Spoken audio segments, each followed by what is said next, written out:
reports after every 1 week from Masaka. The team is already set to be in Masaka, and together with the whole house, we should be able to overcome the situation that is in Masaka. We need to work together as a house to overcome that. I want to welcome one technical person, Dr. Chove. I'm told he's in the gallery.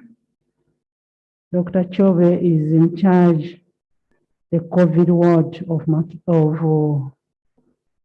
Mulago. Doctor, you're welcome. I want to thank you so much. Matters of national importance. Dr. Honorable Lokwang. Honorable Lokwang Philip. You're raising on matter of national importance or on communication? On communication? Okay. Madam Speaker, thank you very much. Madam Speaker, you're the head of this institution, and that means that you have the last word. Madam Speaker, a while ago, the presiding officer then directed the Minister for Constitutional Affairs to come and brief this House why the people, the royal guards, continue to be incarcerated in the prison without trial. Madam Speaker, the reason why I'm responding to your communication is that when positions are taken on the floor of Parliament, government is supposed to take those positions seriously. This afternoon, I was just walking into this house, Madam Speaker. I just got a distress call from Kenya prison that about 50 royal guards incarcerated in Kenya are have critical illness issues and are fighting back for their lives. Madam Speaker, this is something that can't wait. We've just lost 8 royal guards in that prison, and we continue to lose more. Untried. Madam Speaker, I don't think there is anything that is more important on this order paper except human life. Madam Speaker, the community is restless. The king himself needs medical attention, but he's not allowed to leave Uganda where he's incarcerated. Surely, do we still qualify to be called a country that focuses on human rights or cares about human life? Just yesterday, we were trying to look at our fellow citizens being butchered in a massacre. But we have fellow citizens in Kenya. They're in pain. They need urgent medical attention. But Madam Speaker, if you went to Kenya, you'll find them chained on their hospital. And I want to call that, Madam Speaker, I'm asking you in response to your communication that you redirect government, including the Minister for Health, to pay a visit to those fellow citizens. I want to, Honorable Atkins.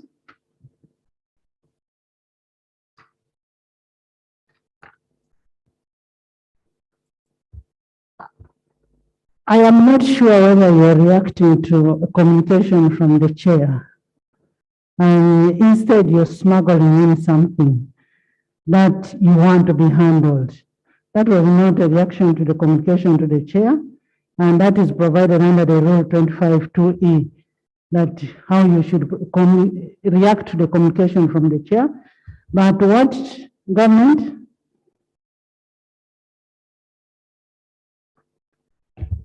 Thank you, Right Honorable Speaker. Indeed, you've guided on that, but what I'm going to do, I'm going to arrange right away, and I've seen it works. I'm going to arrange a meeting between the MPs from Kasese and the Office of the Attorney General tomorrow, so that we discuss this matter comprehensively to the satisfaction of the members. And members, when such things come, I am happy the government has started reacting. When something comes up, it should be handled immediately. If it is urgent, it is urgent. Today, I'm happy you handled the flood areas. And whoever has issues of floods, please have those issues handled. We cannot continue coming to the house every time, matters of national importance. Yet we know where we can have issues resolved. And I must say thank you, and what you can do, get the Kasese team, have that issue resolved. It is long overdue. Lokon? Members, I have a list of people who have raised matters of national importance, and I announced in this house that matters should be brought to my office at least before midday. Honorable Speaker, I am very happy and privileged to be given this opportunity. In my constituency and Karamoja in general, the community is bleeding simply because of these problem animals from the national park. When I was there, over 100 gardens were destroyed, and this subjects people to famine come the next season. We try to ask the Wildlife Authority to help. They promise air, and they have not come. And more so, the elephants are on rampage. They slapped some women who are hospitalized now. Even the councillor was a victim. The second aspect I want to bring to the House is the alarming security situation in Karamoja. As I talked last night, there was a lot of raiding taking place, and the killings in Karamoja have become too much that they even knock down a concrete building and pick one inside and kill outside. There are people in Kabong who are killed. The police was killed. Are you listening? Are you listening to what you're being told? But now, it leaves me wondering whether there are government agencies that are responsible for such things. Because when we tried wildlife, they tell us we are going to deploy. By the end of the story, the gardens are finished. We tell the police, we are there. Can you settle this? By the end of the story, you hear people being killed. What are your prayers? My prayer, Honorable Speaker, is that if government can come in and fence off these wild animals from destroying the crops, otherwise, even the production target for government may not be achieved, because people are struggling with the wild animals which are on rampage in my constituency. And now for security, if there will be more local deployment, for example, in the area to curb this untold suffering. Women are dying, children are dying. I have a report to give later on. I will beg to submit. Thank you. Minister of Tourism. Thank you so much, Honorable Speaker, and I want to agree that what Honorable Okwang is saying is true. The issue of Karamoja has come up, but like you directed, right, Honorable Speaker, we've come up with a movement strategy that we are going to be sharing with members, and we shall be in all these areas, assessing and we come up with one way of resolving these matters once and for all. So I'll be with the member, and I'll tell him when we shall be in his area. When do you expect a response? Give me, because it's going to take me around 3 weeks or 2.5 to move throughout the whole country. I'm requesting for months. For months, right, Honorable Speaker.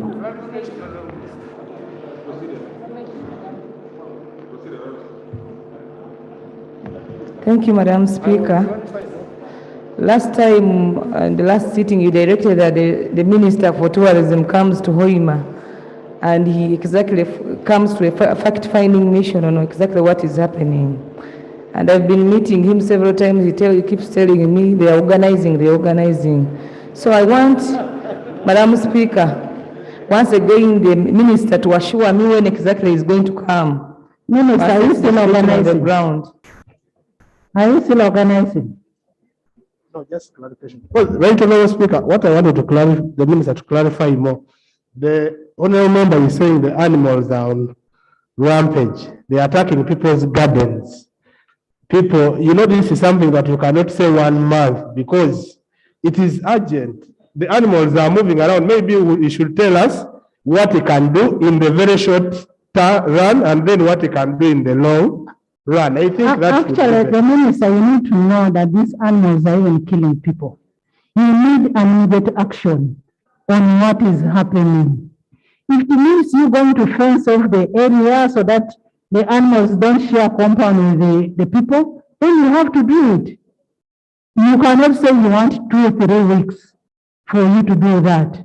How many people shall we have lost? How much food will be lost?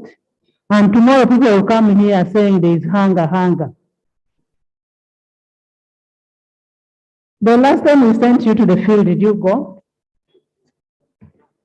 Right, Honorable Speaker, like I said, you gave your guidance last time, and it's what I was going with. Right, Honorable Speaker, every other day is an issue to do with human wildlife conflict in this house. So that's why, like you directed, that the suggestion would be that we do one wholesome program, harmonize, meet with all the members, and come and ask for even more funding. What did you get in the field the last time we sent you to the field? Right, Honorable Speaker, indeed. What we found was true, like where I was with the Honorable Gilbert Olanya, and we've written, because we don't give relief food, for instance, where animals have destroyed crops. It's usually the Prime Minister's Office of Disaster Preparedness. You went with Olanya to the field? Yes, I was with him as well in his area. But like I was saying, we've been dealing with the Ministry of Disaster to come up and give some relief in areas where elephants have destroyed. You see, Honorable Minister, it's not about relief.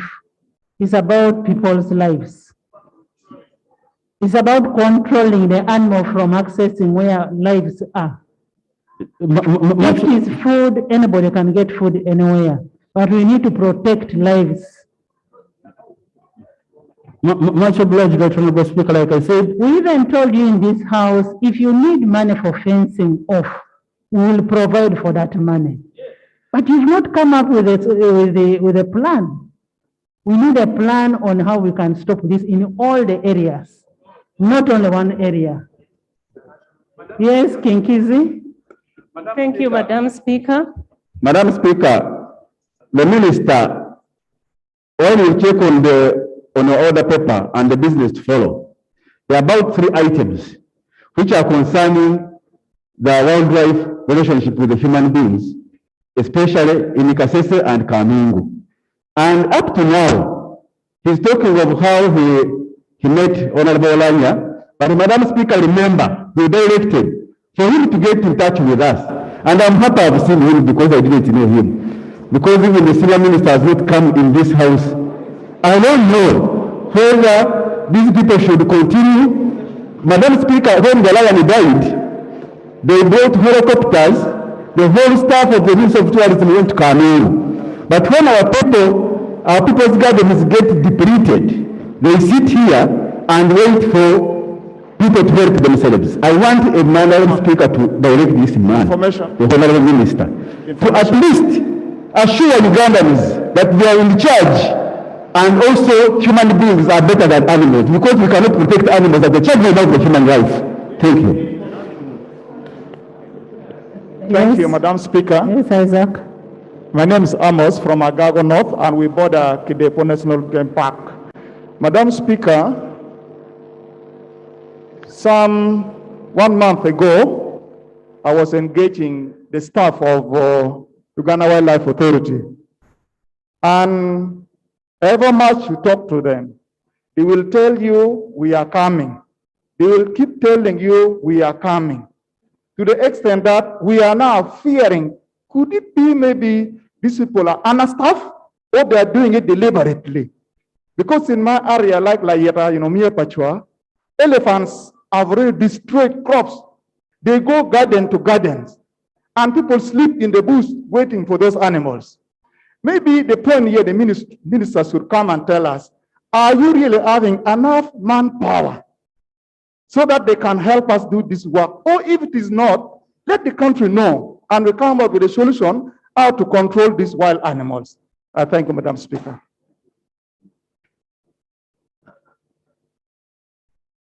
Minister, can you give us a feedback? We sent you to the field.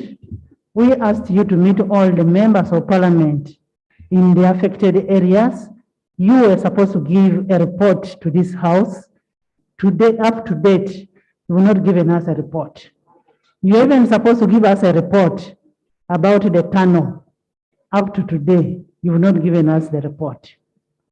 Tell us, are you people in control of your ministry? Right Honorable Speaker, and on record, we are in control. Like I said, Right Honorable Speaker, every day there is a new matter that raises.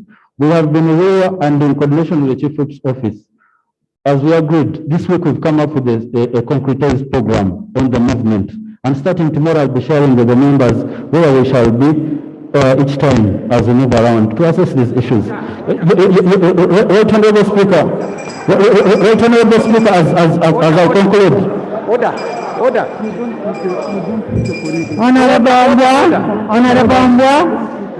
Honorable Mbwa, leave the minister to finish.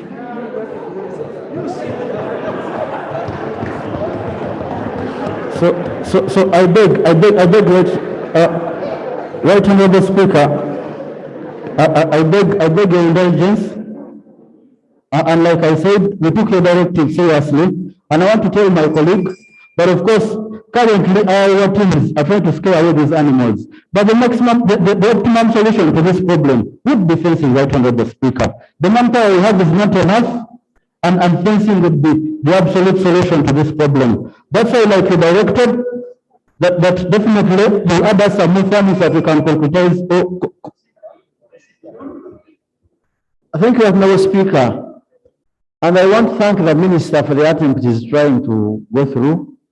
Honorable Speaker, I am seeing ourselves flogging a dead horse here. I'm a member of the Appointments Committee, which you share, Honorable Speaker. And on several occasions, we have asked the full ministers that will you be in attendance to answer questions. Some of these ministers, Honorable Speaker, are new in the ministry. I have seen the Honorable Minister here, even on TV, trying to defend, give government position, but the full minister is not appearing. So the procedure matter I'm raising is whether it is procedure okay to continue flogging this dead horse, which cannot give a full answer. He cannot determine the budget. I know he has some part he plays in the budget, but the full minister coming, Honorable Tom Butime, appearing, Madam Speaker, as you have always questioned them, to come and give answers, other than leaving their junior ministers to suffer with the members on the floor. So it will be procedure okay that we get the full minister here. Since the government chief whip is around, let him also call him here. He also give us a better answer. I remember asking Onomatia Kasaija whether he will be attending in parliament. He's nowhere to be seen. And all these issues deal with the money. Facing off the park is not simple, Madam Speaker. Finance is represented. Honorable Amos Lugolov is in the house. Honorable Amos, can you sit? Finance. And because he has been down, let's be careful. Don't stand a lot. Honorable Mbia, you have something to say.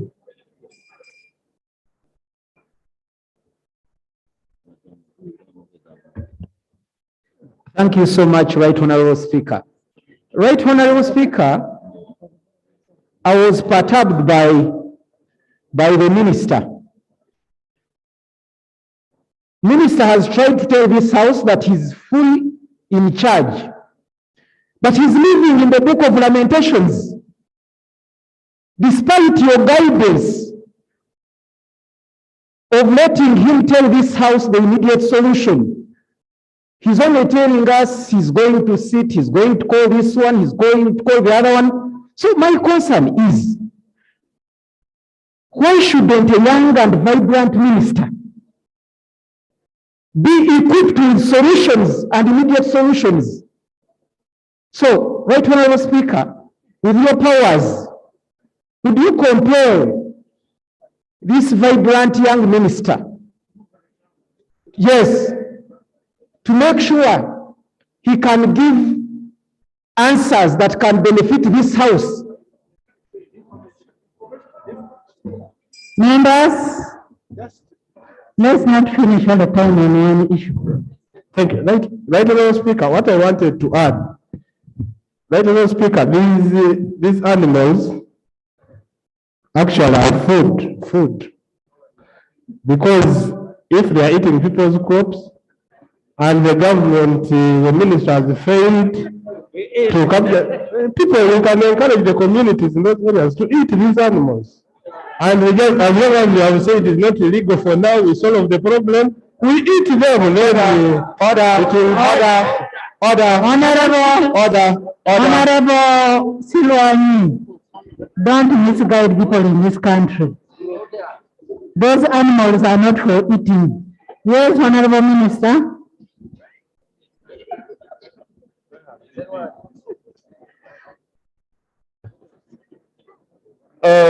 Thank you, Right Honorable Speaker. Order. Just on a procedural matter, listening to Honorable Sewungo Joseph, a teacher and a lawyer, a senior member of this House, bringing an analogy for a future reader of this Hansard might be confused whether a horse walked into this parliament and that horse was dead. And this house, we are trying to flog that horse. Would it be kind enough for the future readers to refer to the minister with either his name or the docket, other than referring to the minister as a dead horse? We're in a political house where somebody picks a statement and say, you've been referred to as a dead horse. This is a political assassination. Can you be kind? I know you're a good guy. Actually, Honorable Marty is not a dead horse. He's a state minister for trade, tourism, and we withdraw the aspect of a dead horse. Honorable Speaker, I'm reluctant to withdraw it. This is literature and I'm speaking English. No, so I don't know whether the language is unparliamentary. Council has used more of those words before, doesn't understand this meant by flogging. Honorable. Right now, Speaker, I will open up the dictionary and bring the meaning of that word. It's not an abusive word. Can you have that word withdrawn? I can say, no, Speaker, that we are punishing the minister for nothing because actually the senior minister is not appearing. Honorable That's what I was meaning by flogging. Honorable can we have the word withdrawn, then we continue? Well, no, Speaker, I can see the one this is comfortable now with what I've said. If you are being a host, well, no, Speaker, if you are being a host, Honorable I can withdraw it, Honorable Speaker. But yeah, I've done so, but I know most of us love horses, and horses are very expensive, by the way. You know, Thank you, Honorable Speaker. Honorable Songo, I want to refer you to Rule 84 on use of unparliamentary language. A horse, calling your colleague a horse is unparliamentary. A dead horse. So can I have that withdrawn?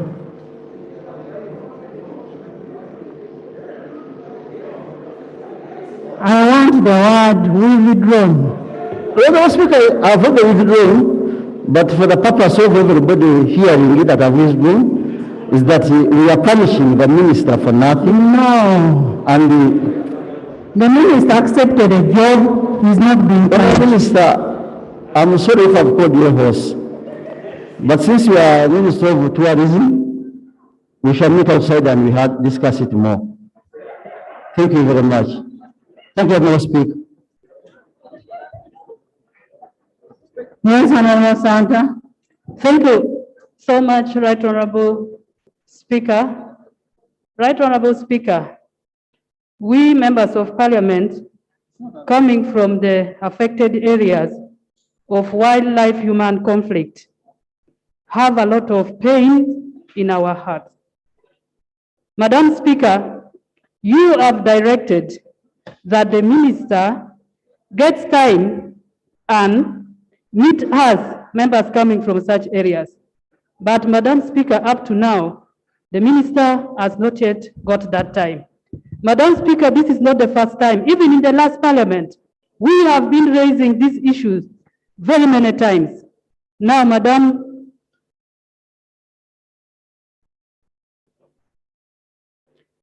Speaker, wouldn't it be procedural right for you to demand that the minister gives us a specific date that he is going to meet us, the members of parliament, and also a time frame when he's going to meet us in the field, so that at least our people really have hope in the government and in their elected leaders. Honorable Minister of State, Government Chief Whip, I want the work plan that the ministry has for the affected areas, and I want the strategies that they are going to put down to reduce this kind of activity, to protect the people in those areas. And that work plan must be presented to this House tomorrow, and it must be presented by the senior minister. And we need that after you've given the labor work plan in this House, we need an immediate action to take place in all the affected areas, not only in Karamoja, but all the affected areas. Kakande Juliet. Kakande Juliet. Kakande Juliet.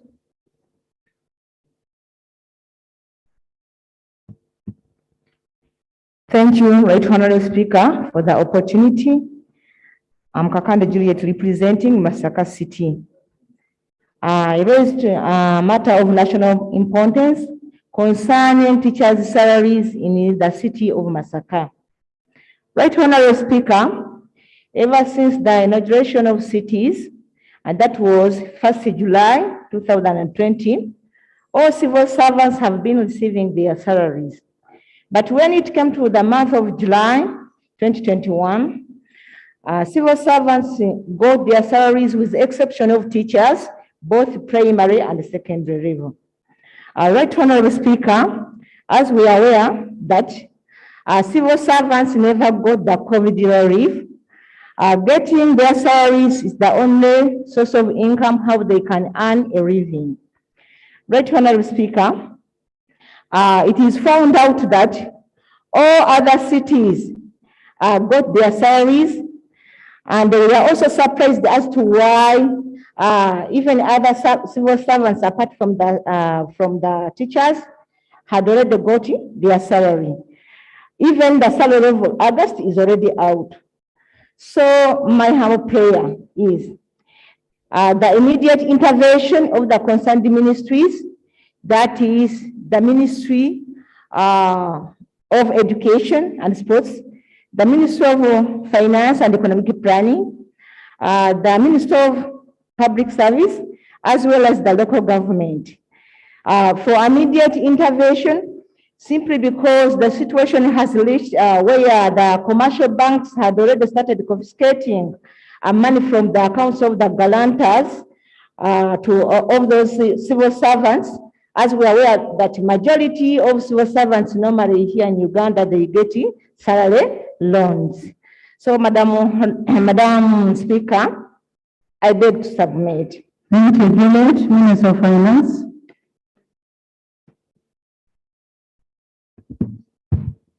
Thank you so much, Right Honorable Speaker.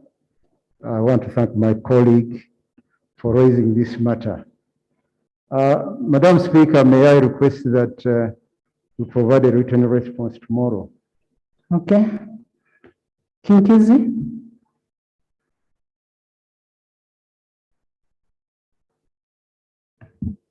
Thank you, Right Honorable Speaker.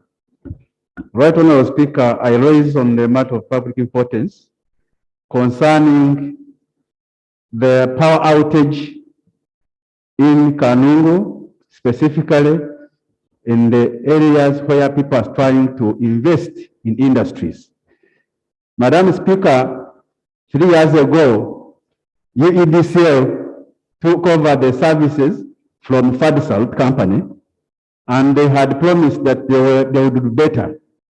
But Madam Speaker, as we stand, out of 720 hours in a month, power is only available for only 200 hours in a month. Madam Speaker, that is 80% power outage. And Madam Speaker, once power goes and comes back, people have lost their property. The fridges, TVs, whatever, every gadget that you have, and the report has already been made, submitted to the Minister of Energy. Madam Speaker, today as I stand, today, Honorable Member of Parliament from Kanungu, a money member, can bear with me. Madam Speaker, today people have put us to notice that they are going to demonstrate on Friday if they don't get a remedy for this power outage. I would want Madam Speaker to pray as follows. That the Minister of Energy prepares a meeting with the local leaders of Kanungu and the investors to chart a way forward for the consistent power, because the reasons they have been giving are untenable. One time we say that the sharing power breaks, but the sharing district gets power constantly. We also get power from Muhanga in Kabale. Kabale gets power constantly, but Kanungu has been victimized. And I don't know, Madam Speaker, they are saying, we voted the government, 85% votes. Is it a punishment that they are giving us?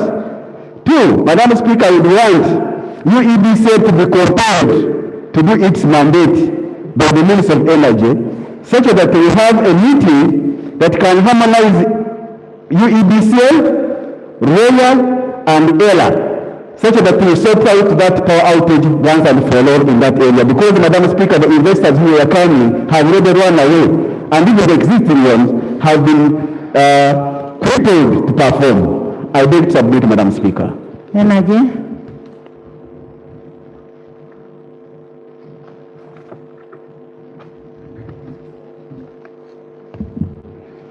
Thank you, Right Honorable Speaker. Right Honorable Speaker, we have taken note.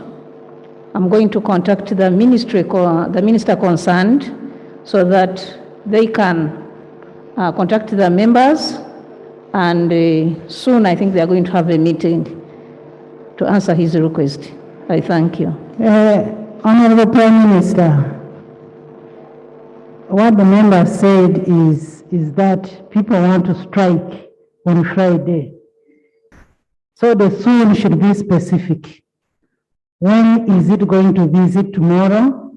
Because tomorrow is Thursday. There is going to be a strike on Friday. So what do we do in the interim?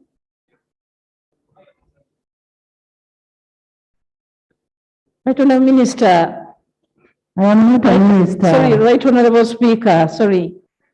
I can fix the meeting tomorrow at 10 between the UDCL, the Honorable Minister in charge of energy, and the members. So can you have a meeting and report back to this house on the outcome of the meeting at 2? Much obliged. Thank you. Procedure, Right Honorable Speaker. Yes, Macho. Right Honorable Speaker, before I go further, I need Honorable Mbwa Zikamwa to withdraw a statement that I'm a smuggler. He has not said it. Right Honorable Speaker, I heard Honorable Mbwa Mbwa has not said out. it. Mbwa has not said it. Huh? Honorable. Right Honorable Speaker, since Honorable Mbwa is denying by the use of signs, Honorable Mbwa, I am a cross-border trader, not a smuggler at all. Right Honorable Speaker, I have risen on the point of procedure.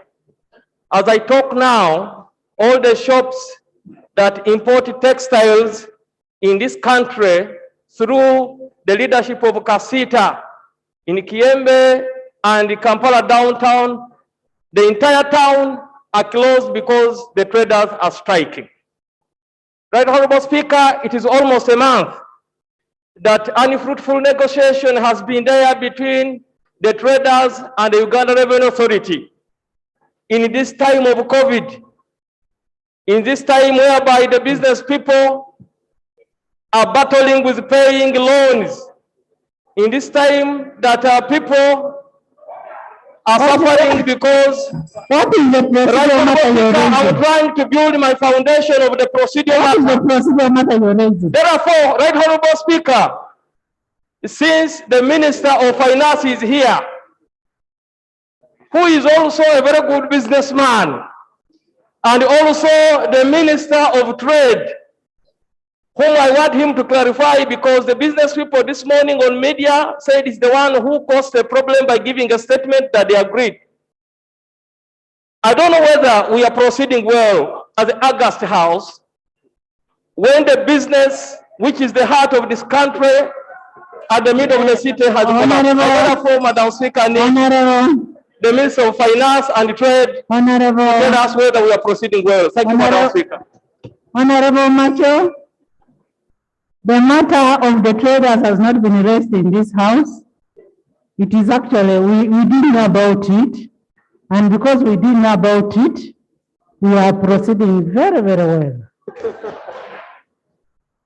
You raise it as a matter, then we'll discuss it, because it is very bad for shops to be closed. It's really very bad. We need those shops to be open. Raise that matter tomorrow and we need a response to that effect. Honorable Senyoni.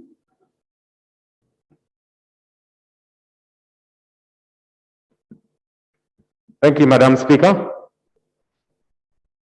Madam Speaker, government is planning to revamp railway transport in this country. That's commendable, that's a good thing. In fact, it's long overdue, as far as some of us are concerned. There's a challenge though.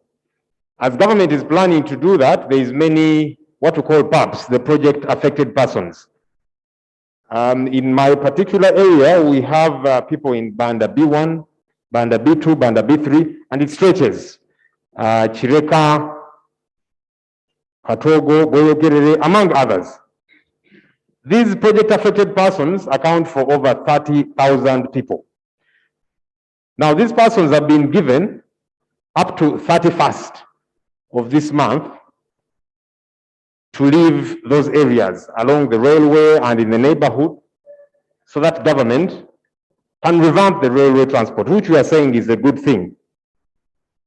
The challenge though is that many of these PAPs, the project affected persons, have been occupying this land for donkey's years, some 20, some 30. There's people that have been on that property dating back to 1982. Now, government has let these people occupy this land all these years. In law, we call it acquiescence, that government has acquiesced. By not bothering them, it has in essence said it is okay, you can be there. In addition to that, Madam Speaker, people have over the years, put up churches, schools, markets, businesses. Which businesses government collects taxes from regularly. That's a bit preposterous. Here are my prayers, Madam Speaker. For starters, we would like the Ministry of Works and Transport to organize, together with the Uganda Railways Corporation, to go on ground and interact with these people, because they've been issuing eviction notices through the newspapers. We'd like them to go on ground and interact with these people so they can hear them out. Number two, Madam Speaker, some of these occupants are actually bona fide occupants within the law, because the law says for as long as one was on this property 12 years before the coming into effect of the 1995 Constitution. Let me finish and I'll allow it. Of the 1995 Constitution, that person is a bona fide occupant. So they have interest in this land. Some date back to 1982, that's 13 years and so on. But Madam Speaker, even those who are not bona fide occupants, we believe that before these people can be thrown off, government should be kind enough to find a way of relocating these people, because they have built their lives along that place, and government has acquiesced because it allowed them to put up permanent structures, businesses, and government has been collecting taxes from these people. So for them to wake up and say by 31st, you should have gone, and these people don't know where they are going, the government, which should be caring for them, now that it's been getting taxes from them, has abandoned them. Those are my prayers, Madam Speaker. Minister of Lands. Minister of Lands. Works is not here, but it concerns the land. Thank you, Right Honorable Speaker of Parliament. Madam, I'm aware of the issue, and I would request you give me more time. I get in touch with Minister of Works and other stakeholders to enable us prepare a report. Honorable Minister, Madam, a follow-up. you need to the Minister of Works and report back, and you need to go and meet those affected persons and report back on the outcome of your meeting. Kateshomba.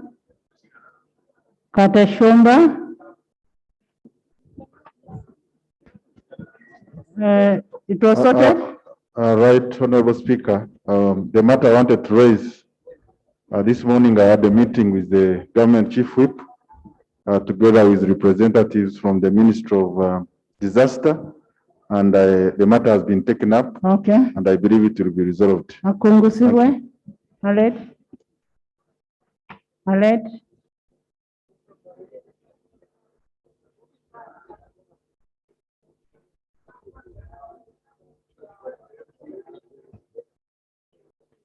Thank you so much, the Right Honorable Speaker and colleagues.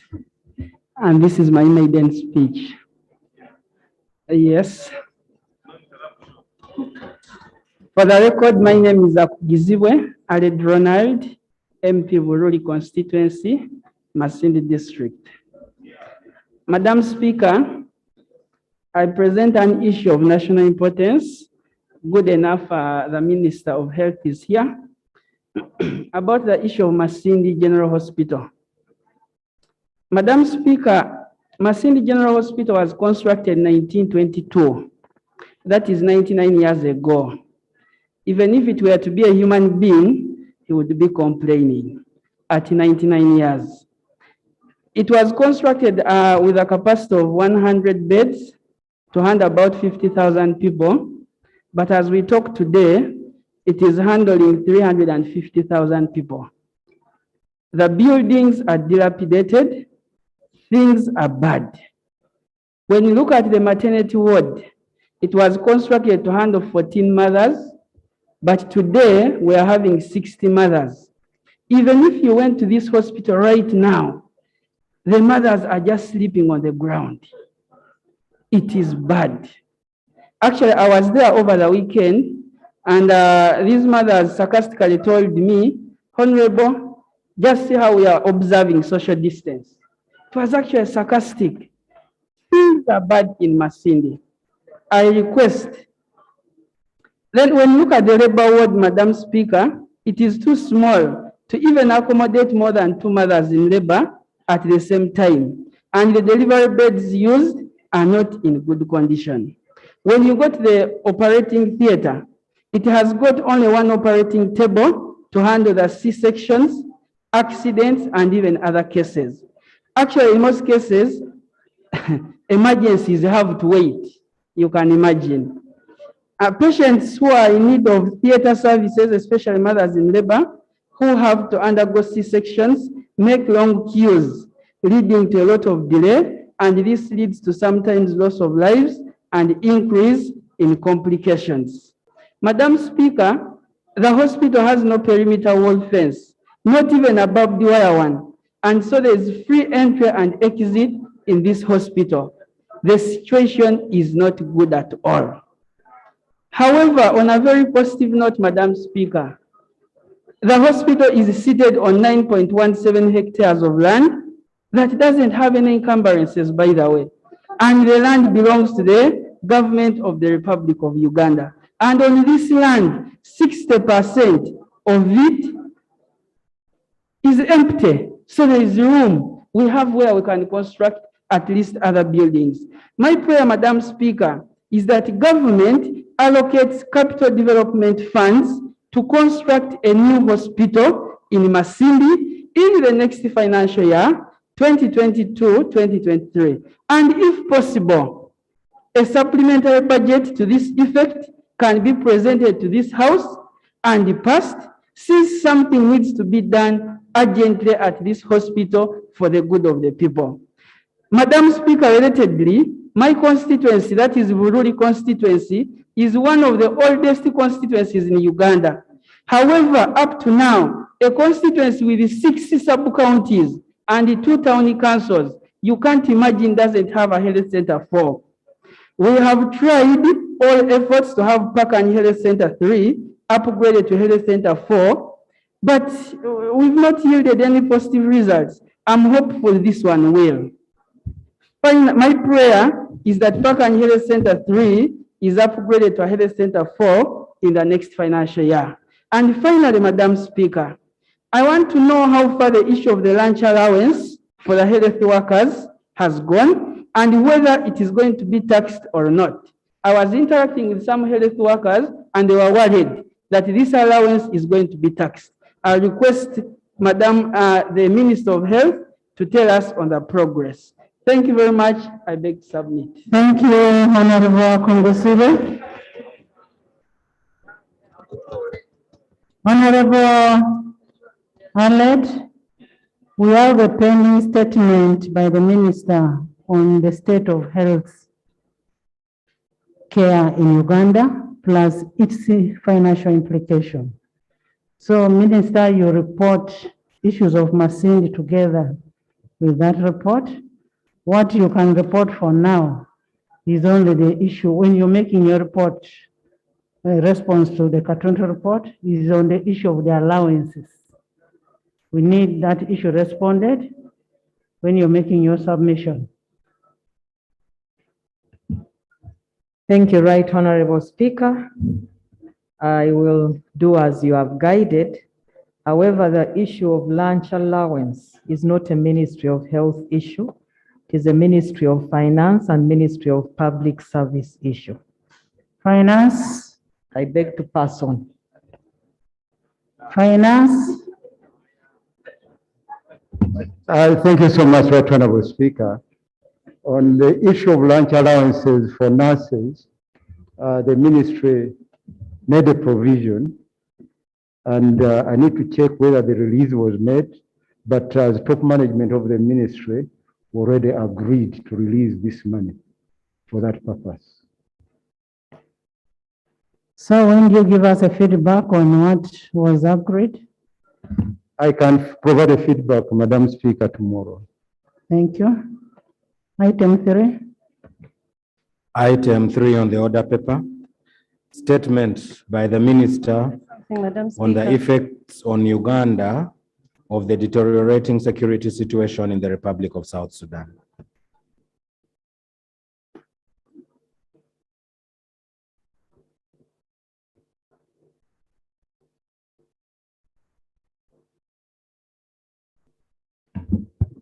Thank you, Madam Speaker.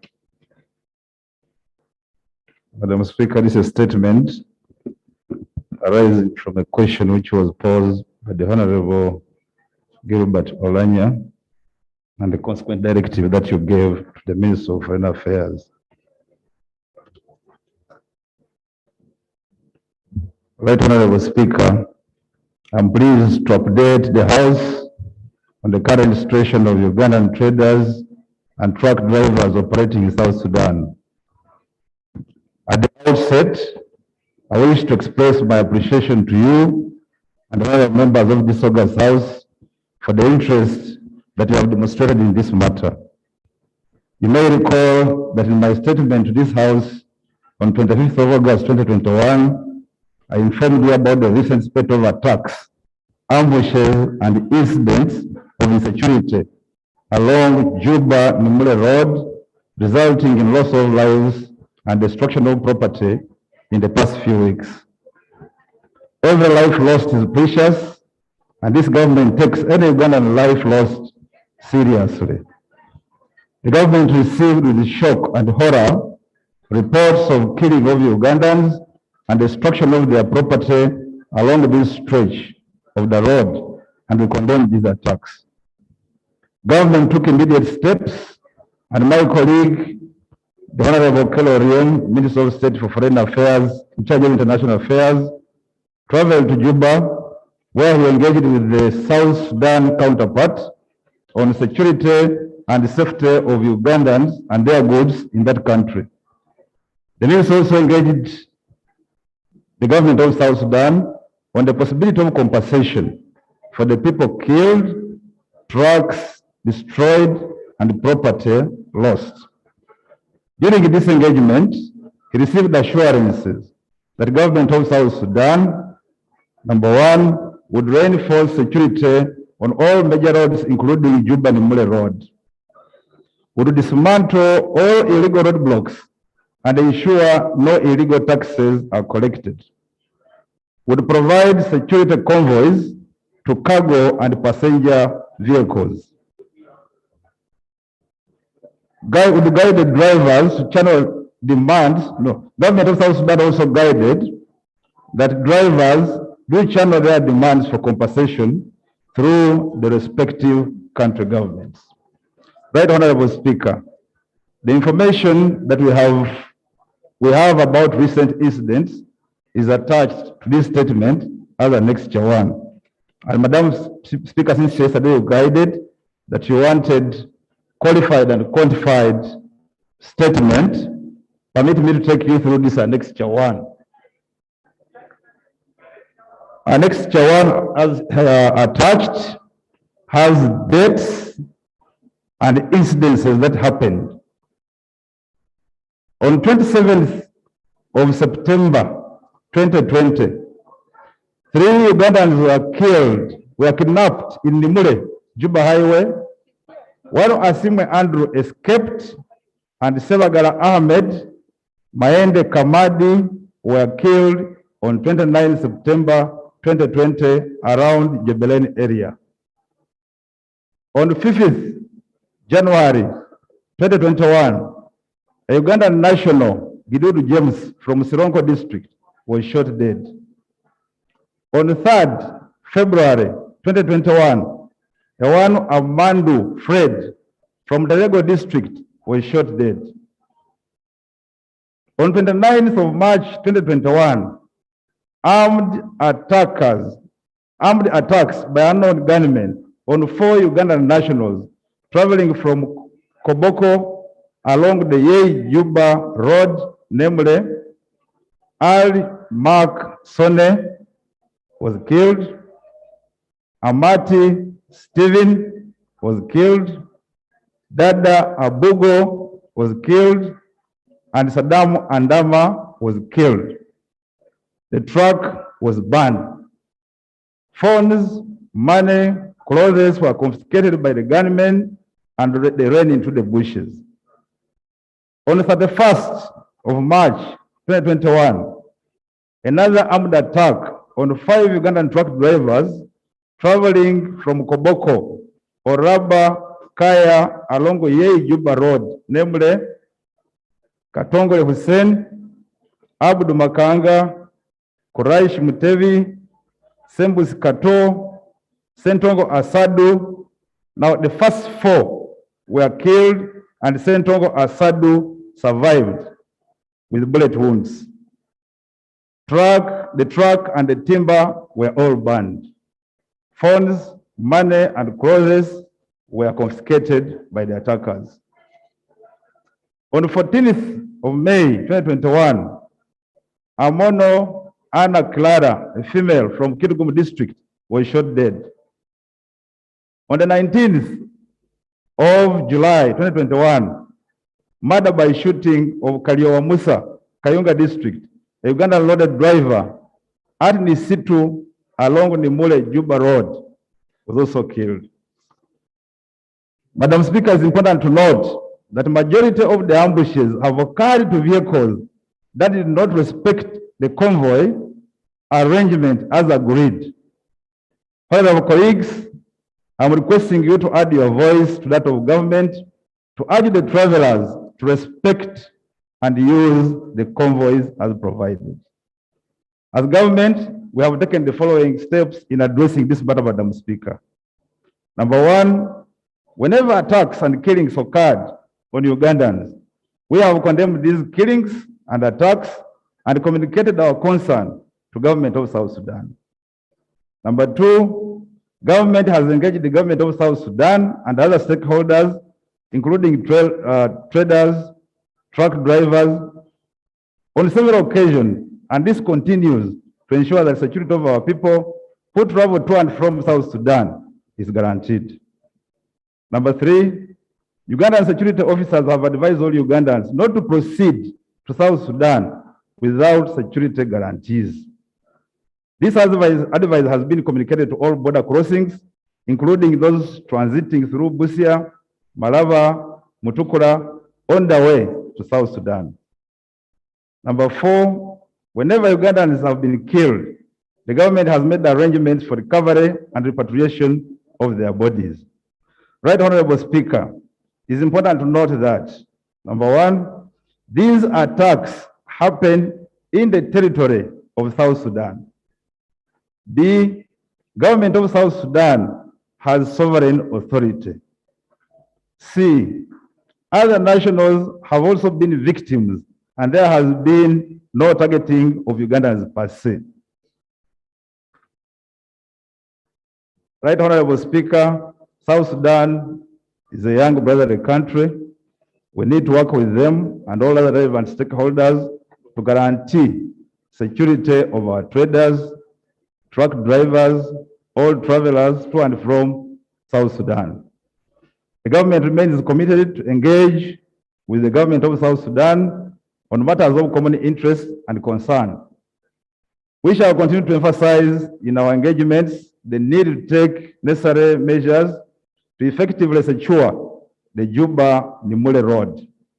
We believe that restoring security along routes from Uganda border points to Juba is essential to strengthen our bilateral relations with South Sudan, and in particular, facilitate safe movement of persons, goods, and services. Madam Speaker, as I conclude, may I through you request, honorable members of the House, that Uganda enjoys brotherly and cordial relationship with the government of Sudan. The murders and killings and attacks on persons traveling from Uganda to South Sudan is not per se by government of South Sudan. It is only happening within South Sudan, and I would like to urge you, Madam Speaker, honorable colleagues, that while handling this matter is a matter between sister countries, let's handle it with the consciousness it deserves while respecting the cordiality which is required between the two sister countries. Madam Speaker, I beg to submit. Information, Madam Speaker. There's a clarification from Honorable Alex. You know, when you talk about the brotherly relationship, then they should not be killing the other party. It's about life. Because if they are our brothers, then they should not be killing us. Yes, Honorable Alex. Thank you. Thank you, Right Honorable Speaker. I've listened to the minister. Unfortunately, from his tone, I don't see commitment in real protection of Ugandans. I just see just a statement without serious remorse. Now, every country takes the responsibility to protect their citizens worldwide. Even when the country detects danger, they warn their citizens and alert them not to go to certain destinations because they have to protect their lives. But, Right Honorable Speaker, I don't see this. It's as if, you know, Ugandans, we just move at the mercy of God. So we really need a responsible government, people who love their citizens and who have to take action where it is needed. So, Right Honorable Speaker, I feel that we are not doing enough, and I know very well that we have expanded our forces. They are in 2 different countries. That is enough reason for us to be confident and to have important information for trade, because the losses we have incurred in South Sudan, Right Honorable Speaker, I cannot really believe. I have seen the suffering, the Ugandans who are venturing to go to South Sudan to do business. Ugandans, they want to make money like any other citizens of the world, but our adventurous and enterprising culture is being seriously frustrated because the government is not working with us seriously and protecting our interests when we go to invest in other countries. Look at the investors here, how they are being protected like babies here. All these Chinese and Indians, you find them, you know, living like kings in our own country. But for us, when we make an attempt to go and also survive elsewhere, we are not given that support. I beg, Right Honorable Speaker, that we should urge our leaders really to move with us as we build a sustainable economy. Information, Madam Speaker. Clarification, further clarification, Madam Speaker. Maneno. Yes, thank you, Madam Speaker. And my name is Maneno Zumra, the woman MP of Bong District. The information I would like to pass in the August House is that the presenter has presented the report, but the attackers have now entered deep into the county of Uganda. On 29th of August 2021, there was attack in my district, in Iwafa sub-county, a little bit of Paris, where two young boy and a girl were shot by unknown gunmen. Where are these guns coming from? I think they are coming from South Sudan and through the porous borders. What is the county doing as far as the porous borders are concerned? Thank you.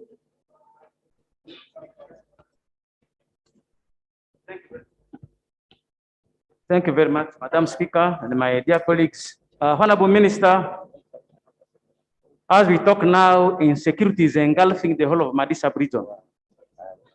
Madisa region includes Moyo, Adjumani, and Yobongi.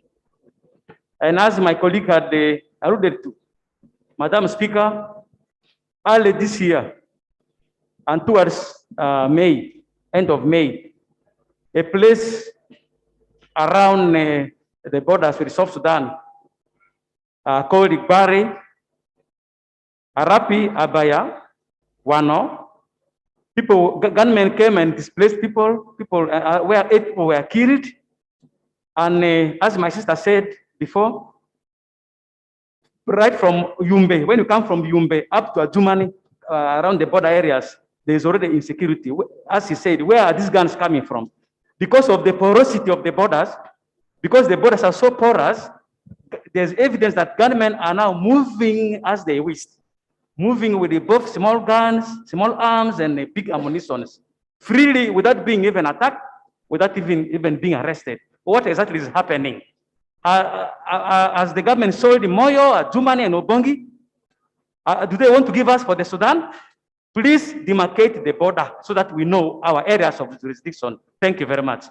Of course, government has not sold the area. It is still within Uganda. We are now crying. We are crying. Honorable Court, Honorable Chen. Thank you. Thank you so much, Madam Speaker. Madam Speaker, I'm rising on the point of clarification to the Minister. Madam Speaker, the Minister was saying traders who are being attacked are those one who are not moving with the escorts or the team in the arrangement while they are traveling. But Madam Speaker, information which is coming, which we need the Minister to investigate, is that some of those soldiers are trying to solicit money from those traders so that they can move in that kind of convoy. However, some of the traders who could not be in position to give in those kind of money, they are trying to adventure and move on their own. This comes now the question to the Minister. What kind of arrangement have you put in place to motivate those kind of soldiers who are escorting the traders on the road? Then number two, what kind of facilitation? Have you put them there so that they wait for the convoy to come and then they take off? Or you just solicit them from wherever they are? Then another information that also we have got, between the border in Kitgum and South Sudan, just like the honorable members was saying, these attackers have moved into the country, into Uganda side. And they moved to the extent that they even robbed the people who go to digging. So, Madam Speaker, that's the point I want the Minister to clarify about those escort trucks and the escort soldiers who are moving. I thank you. Honorable Minister, when the Sudanese are coming over to Uganda, do they also need escort? No. I just want to find out, do they need escort? Are they also killed? Are they attacked? Are we still within the community? Yes, Honorable Chen. Yes, thank you so much, Right Honorable Speaker. The information I wanted to add is that this situation is really serious, I think more than what the Minister seems to be putting across. I was just reading from the WFP. Mention your names for answered purpose. Dr. Sachen, District Woman Representative Alepton. From the World Food Programme Situation Report of 31st August, is indicating that humanitarian assistance is already put on hold as a result of insecurity along the routes. Now, the Minister is telling us that some of the killings happening inside South Sudan, the government of South Sudan has sovereign authority. But we know that for the past years, the state of lawlessness in South Sudan becomes really, really bad, that it will require vigilance from other states like Uganda in terms of how we protect our citizens and also personal vigilance. So I think we shouldn't have this as a matter of laxity, but I would request the Minister to treat this as a serious matter. Thank you.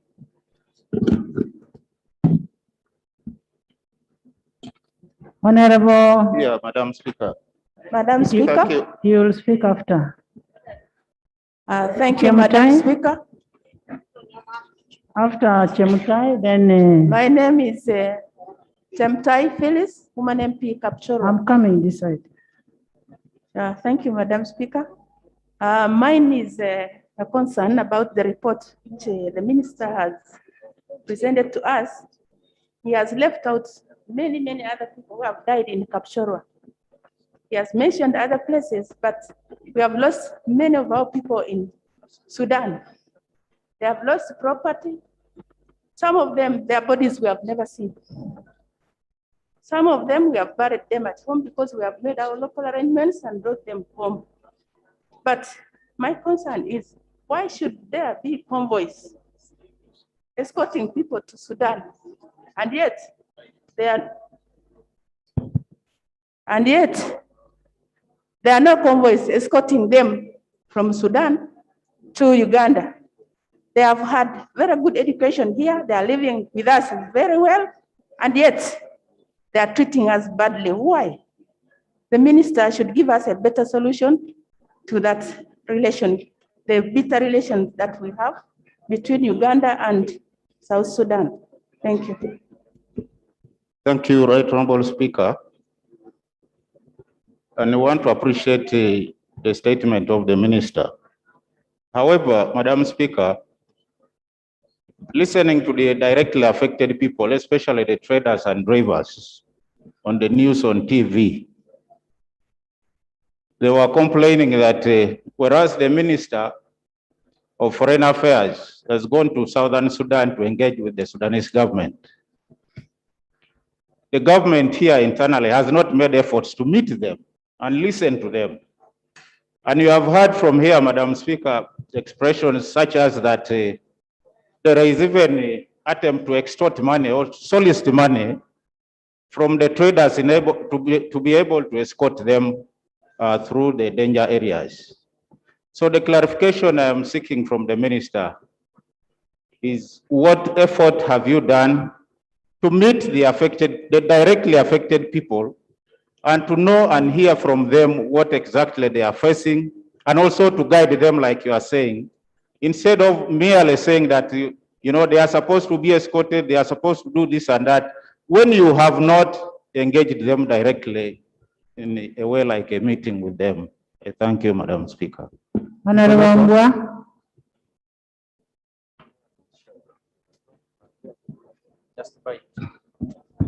Thank you so much, Right Honorable Speaker. Right Honorable Speaker, I listened to Minister's statement in pain.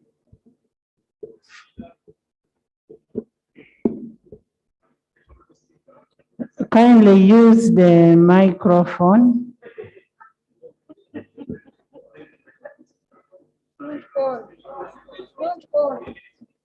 I'm raising under Rule 83, Sub-Rule 1C. I don't know, Right Honorable Speaker, if you have been observing the conduct of Honorable Silwanyi and his colleague next to him. They are busy in deep conversation, and chatting in this house, Right Honorable Speaker, when deliberations are going on, Right Honorable Speaker. Point of order. Please, press. Commissioner, Honorable Singoma is on procedure. So, thank you very much, Right Honorable Speaker. I was wondering if we are proceeding well, Right Honorable Speaker, when a whole commissioner in the name of Silwanyi is busy in a deep conversation in this house, right there, Right Honorable Speaker, with the general here. Members, let's discuss the issue. The matter we are discussing now, I don't want interruptions. We are discussing a matter of people who are dying, the Ugandans who are dying, who are being killed. Let's handle this matter with all the seriousness it deserves. Honorable Mbua. Thank you so much, Right Honorable Speaker. So, Right Honorable Speaker, I've listened to Minister's statement in pain. In his statement, our country, Uganda, prefers to repatriate bodies of the deceased rather than protecting them to make sure that they can get to Sudan while they are alive. Right, Honorable Speaker, my biggest concern is, now, when they are dead, who compensates their families? And again, Right, Honorable Speaker, We've seen here the so-called investors. Even those who are selling pancakes here in Uganda, they are given security. You find a Chinese being guarded by a UPDF soldier. Everywhere, don't say where. Serwani, right, Honorable Speaker, I think we cannot tolerate Serwani's character. Right, Honorable Speaker, as I proceed, Honorable Serwani, behave like a commissioner. Yeah. So, right, Honorable Speaker, as I conclude, I expected the minister to tell us how they are going to protect Ugandans as they enter into South Sudan. Can we see these redundant UPDF soldiers who are being used by the so-called investors here? Can they also escort our Ugandans to make sure that they reach there and do business? Thank you so much, Right Honorable Speaker. Honorable Minister, one thing I want to find out, have you ever met the families of the affected persons? As a ministry, have you ever met them? Then two, who determines which convoy which people should be escorted with a convoy? And what safeguards have you put in place? The last two.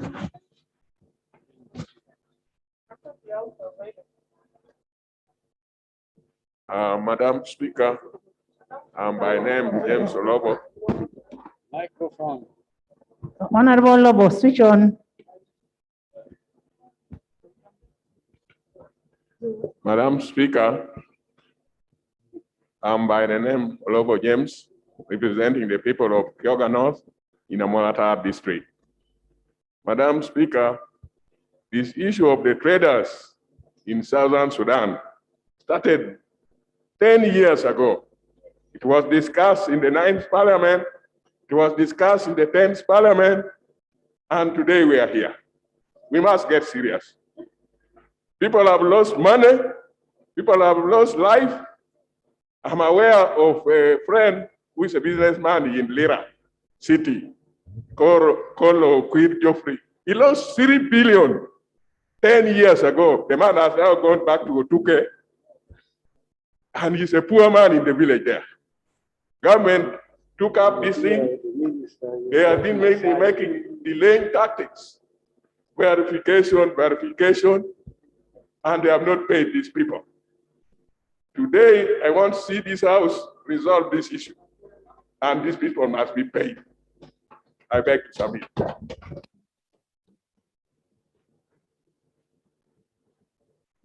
Thank you so much, Right Honorable Speaker. This is also my maiden speech in this chamber. Honorable Kiza. And I'm Chisa Stephen from Luka South. Right Honorable Speaker, the matter of Sudan and Uganda has been raging on for a long period of time. This parliament, in the 10th Parliament, instituted a committee that went up to Sudan,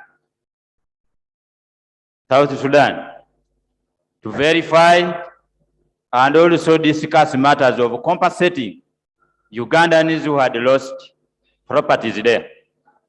The clarification I'm seeking from the Honorable Minister, while people are dying the very way they are dying, are you also trying to verify how much property they are losing on addition to their death?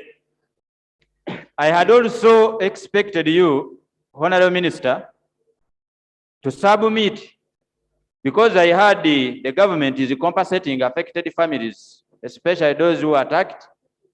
Equally, these particular traders who are attacked in South Sudan require equal treatment because they are Ugandans in terms of compensation. And I wanted to add on what the Right Honourable Speaker has mentioned. There are some things that Ugandans are willing to hear from Parliament, and particularly the Minister, in regard to what the government is doing to stop this. Investors in Uganda are treated very well. They are given free land. They are given all incentives they deserve.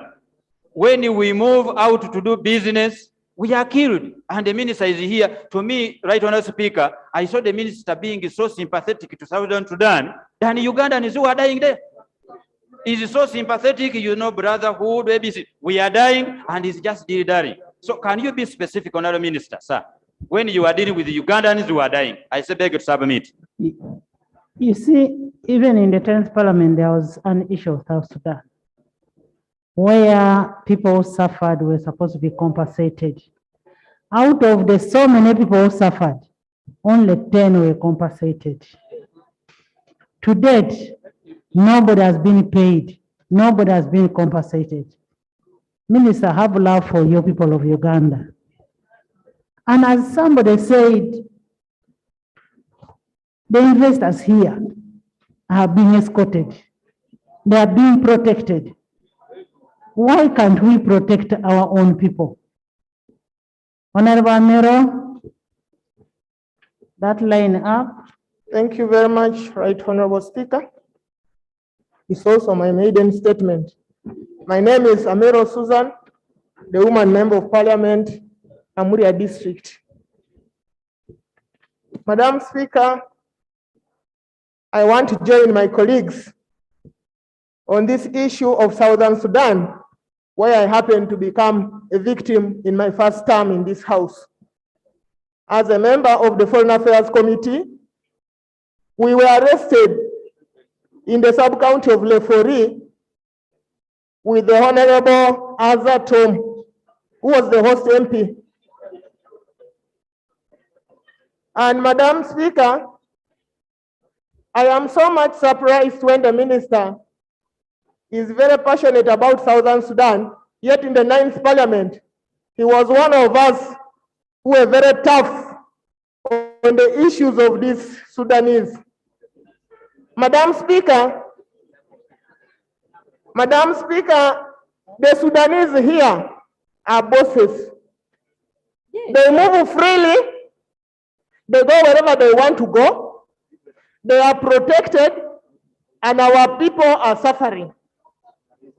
I wonder what government is doing about this. Our money, the taxpayers' money of the Ugandans, has been used to secure peace in Sudan. But when it comes to benefiting, other countries are benefiting more than Uganda.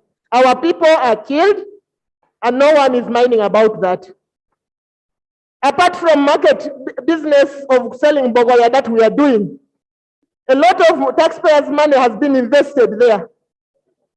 And yet, even when it comes to compensation of these people, a few people are compensated. The likes of the chief whip here, the Aponyes, those big names.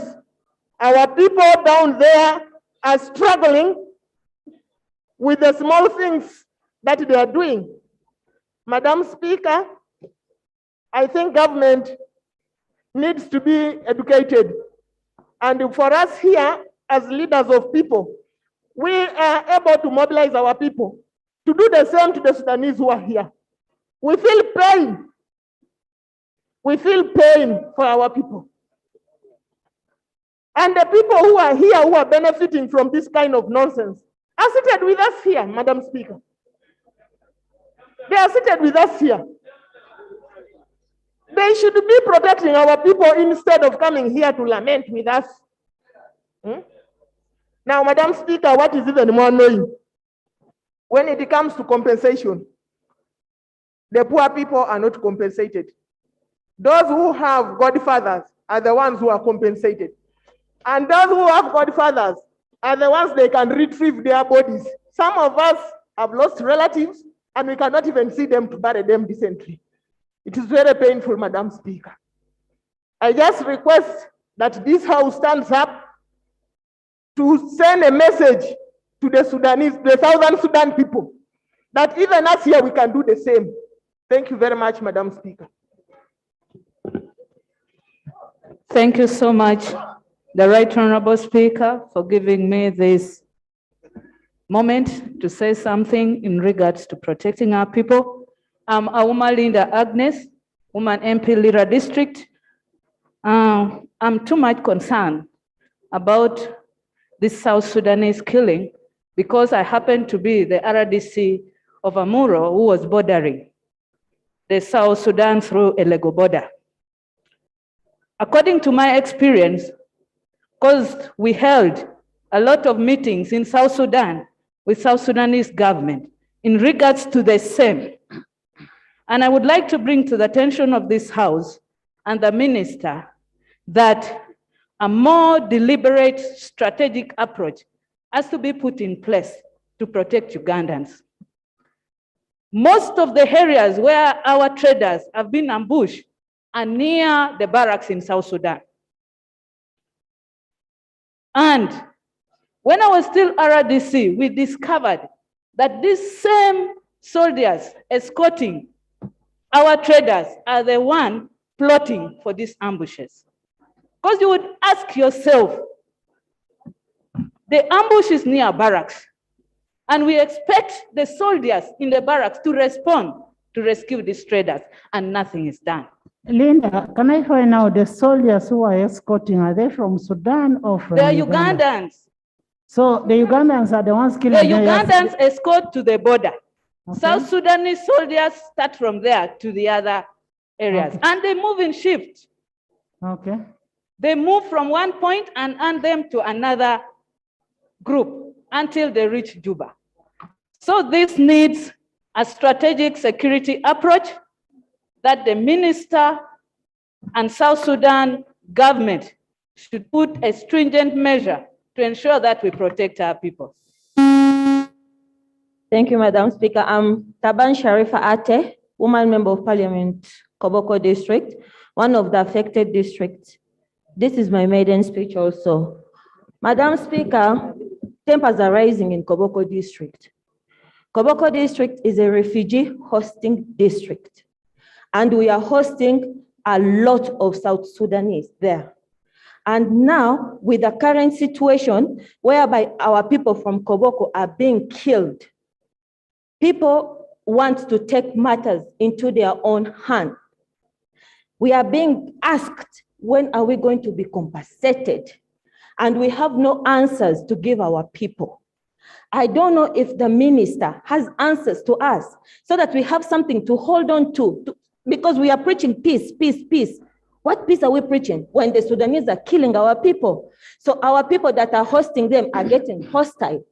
I would like an answer to give my people if I'm not answered today. Thank you very much, Madam Speaker. Thank you, Honorable Awol. Madam Speaker, thank you very much for this opportunity. From the 9th Parliament to date, Ugandans have been suffering in the hands of South Sudan government. I just would like to tell you that I did not actually lose a son, but I lost a friend of my son in South Sudan who was already a son to me. And nothing happened. And today you hear minister speaks, the body language is as if the problem is Ugandans, not South Sudan. At least your body language was not good to our people. When we talk about patriotism, it's a love for your country, and you cannot say you love your country without loving the people. Let's love our people. When one person dies in some other places, it can cause a very big chaos. But for us here, Ugandans keep on dying, nothing happens. South Sudan has caused us a big problem. And I want to tell you that this must now stop. I remember even we went and visited Moyo, where South Sudanese were even attacking our people in Uganda. They are trying to extend their border inside Uganda. And for us, we keep on, smoothing them. We are so good. The relationship is so good. So good when your people are dying one-sided. At least the death should be both-sided. Honorable Minister, we are not going to accept this. We live with South Sudanese side by side, and we pamper them so much. Why do they kill our people? We must love our... Moretti? Patrick? Thank you, Right Honorable Speaker. I thank God that I made it to this 11th Parliament. I stand as a victim of South Sudan attacks. My father was working in the South Sudan during the period of 2017. He is Mr. Kasuja Joseph in Isembabule. My father lost over 10 billion shillings in Southern Sudan and is among the group that was supposed to be paid. Right Honorable Speaker, my siblings failed to go to school because of this. Now when I see the minister standing in front of us, looking as if the brotherhood, what do we mean by brotherhood when Ugandans are suffering? Right Honorable Speaker, the fact that I'm here, I kindly request that among those to be compensated, my good father becomes part of those, if this house can allow. I don't submit. Patrick. Minister of Finance, you make a follow-up on compensation. Patrick.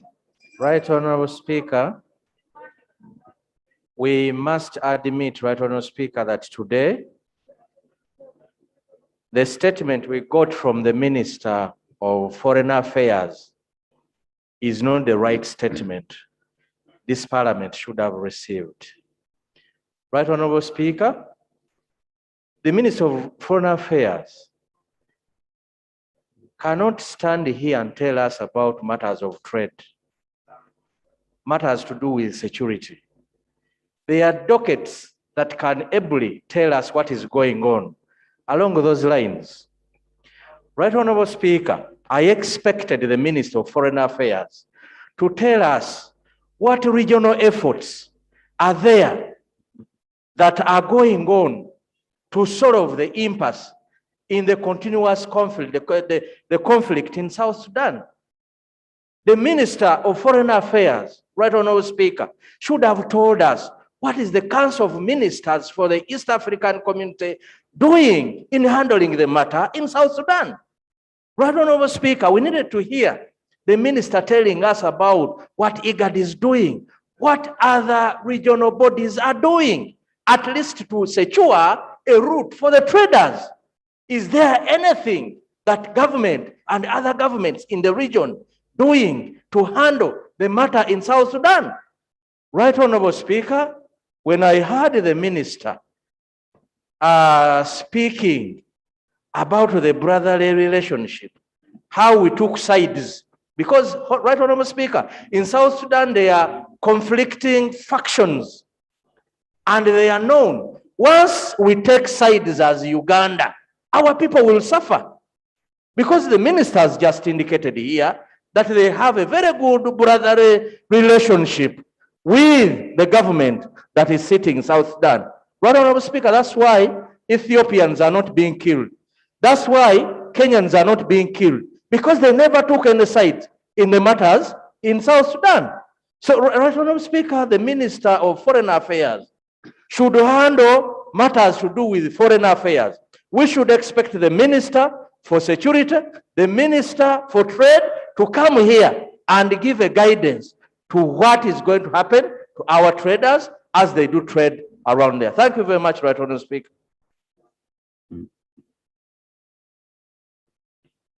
Thank you, Madam Speaker. Madam Speaker, we are here, but we are not solving or looking at the gist of this problem. Madam Speaker, we have colleagues that are working in the Southern Sudan. And the information we are getting is that whenever they are taking products that are competing with their products, that's where the problem originates from. We need the minister to come up and find out whether it's true. Because at the end of the day, we cannot allow our people to die when for us we are looking at brotherhood, like my colleague has said. So let's look at where the problem is. If it's true that they are competing for the market, and that's where the problem is, then let it be solved. If we can stop our people from selling our products there, we stop them than losing life for nothing. Thank you. Thank you. Yeah, thank you, Right Honorable Speaker. Isaiah? My name is Isaiah Sasaga. I come from Suronko, and actually the one Gidudu who was killed comes from my constituency. And I participated logistically about of his burial. But one thing I noted, Madam Speaker, from the mourners who were there, who happened to be part of the group or the traders who go to Juba. For them, they do cry so much how security of Uganda doesn't help them. They say whenever they have the challenge, they get back to security. The Ugandan security even gives them contacts. They say in case of any challenge, you get back to us. But whenever they have tried, security demands money. They say if you don't pay this, we shall not come to your rescue. Sometimes they demand and they say, send on our mobile numbers, phone numbers before we come. So that's one of the big challenges within the Ugandan security. We interacted in one of the committees this morning with ISO and ISO. And we were able to be informed that they have around 53 border points where they have staff, 53 border points. These are organs, we appropriate a lot of money to them to coordinate, to collect the information, to process the information, and even hand over. They have even got an apex body which looks at security issues. Well, is it JICA and JUCO? One is in charge of joint intersecurity, I think, council or cooperation. One is joint operation. As long as they get the information, they react. So, Madam Chairperson, our plea is that for us, for example, like in that region of the Elgon, our food, the food we have and produce largely, our big market is in Southern Sudan.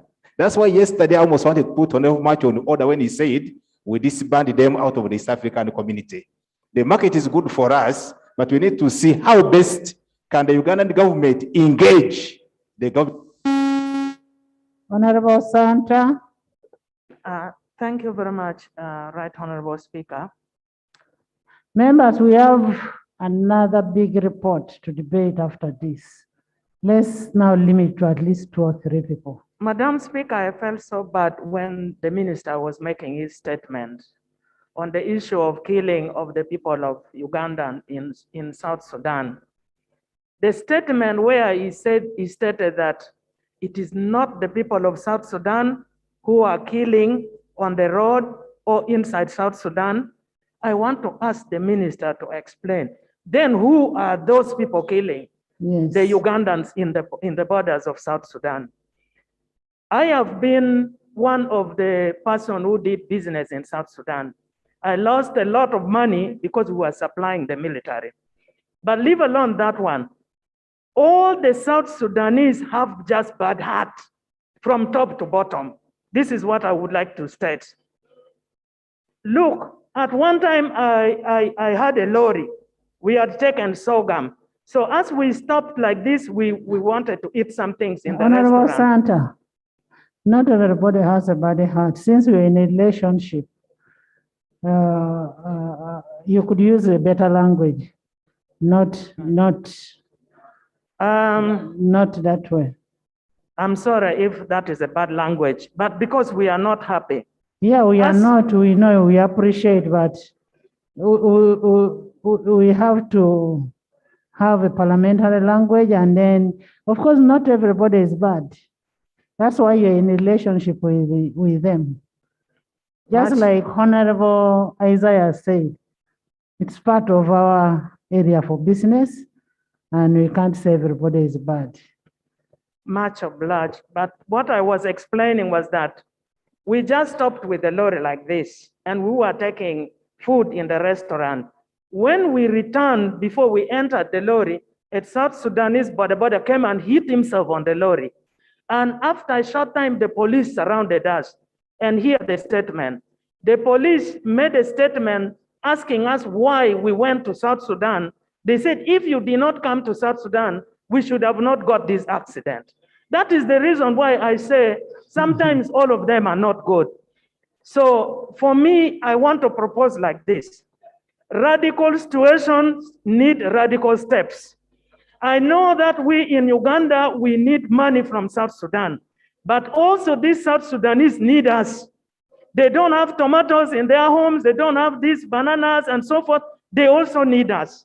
The radical step I'm proposing is like this, that for the time being, as Ugandan government sorts out with South Sudanese government, which I am sure is not going to be done within a short time. This issue has been going over and over and over, and we keep on losing the people. The radical step I'm proposing is that for the time being, we let Uganda close the border out of South Sudan for about 2 months. Yes.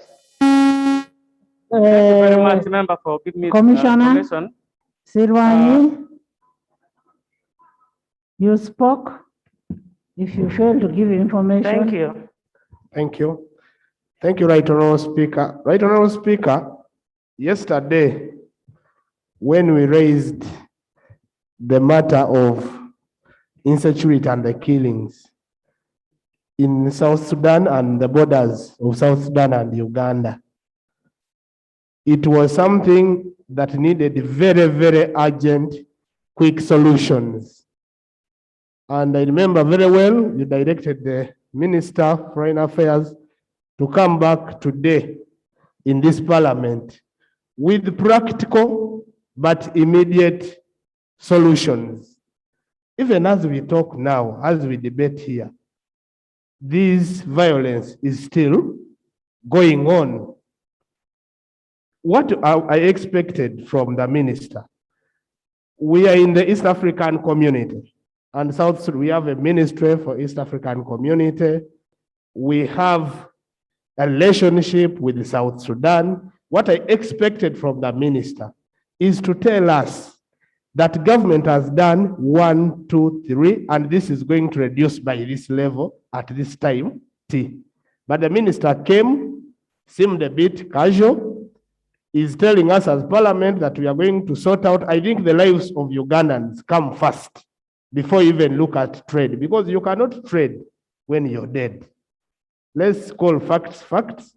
Let the minister give us clear, holistic, and eclectic approach of how we are going to handle this security issue to a logical conclusion. Because when it came yesterday, it was very urgent. We cannot afford to just debate today, then the matter goes back again. We come another day, we debate.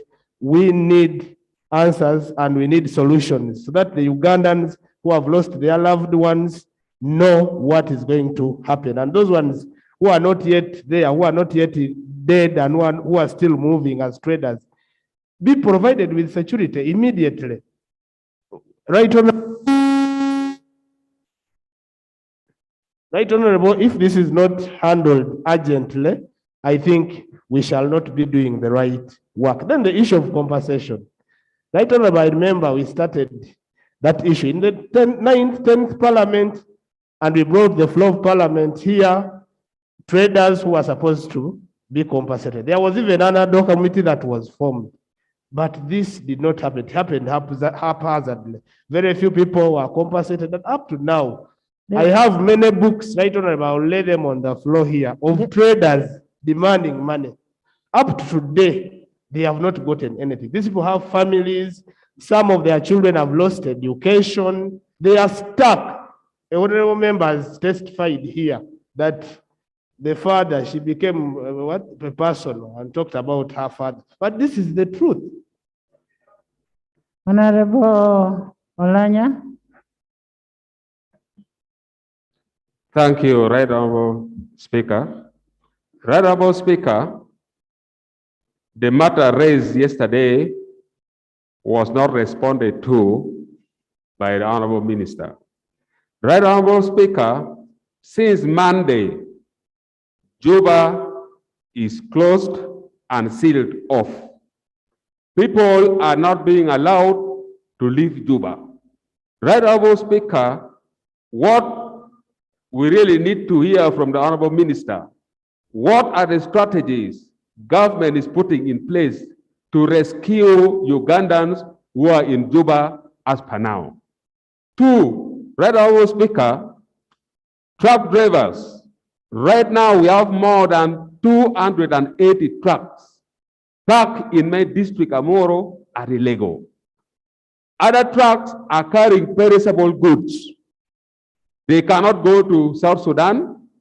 They are just stuck. Our properties, their properties are being destroyed. What we would like to hear from the Honorable Minister, what is the government going to do to rescue those truck drivers? Right, Honorable Speaker, the South Sudanese, some of us who border South Sudanese, those people, they kill with impunity. There is no law in South Sudan. Therefore, as Ugandans, we need to be more serious, right, Honorable Speaker. What Honorable Minister was giving is just the long-term strategies. Right now, we need an urgent matter.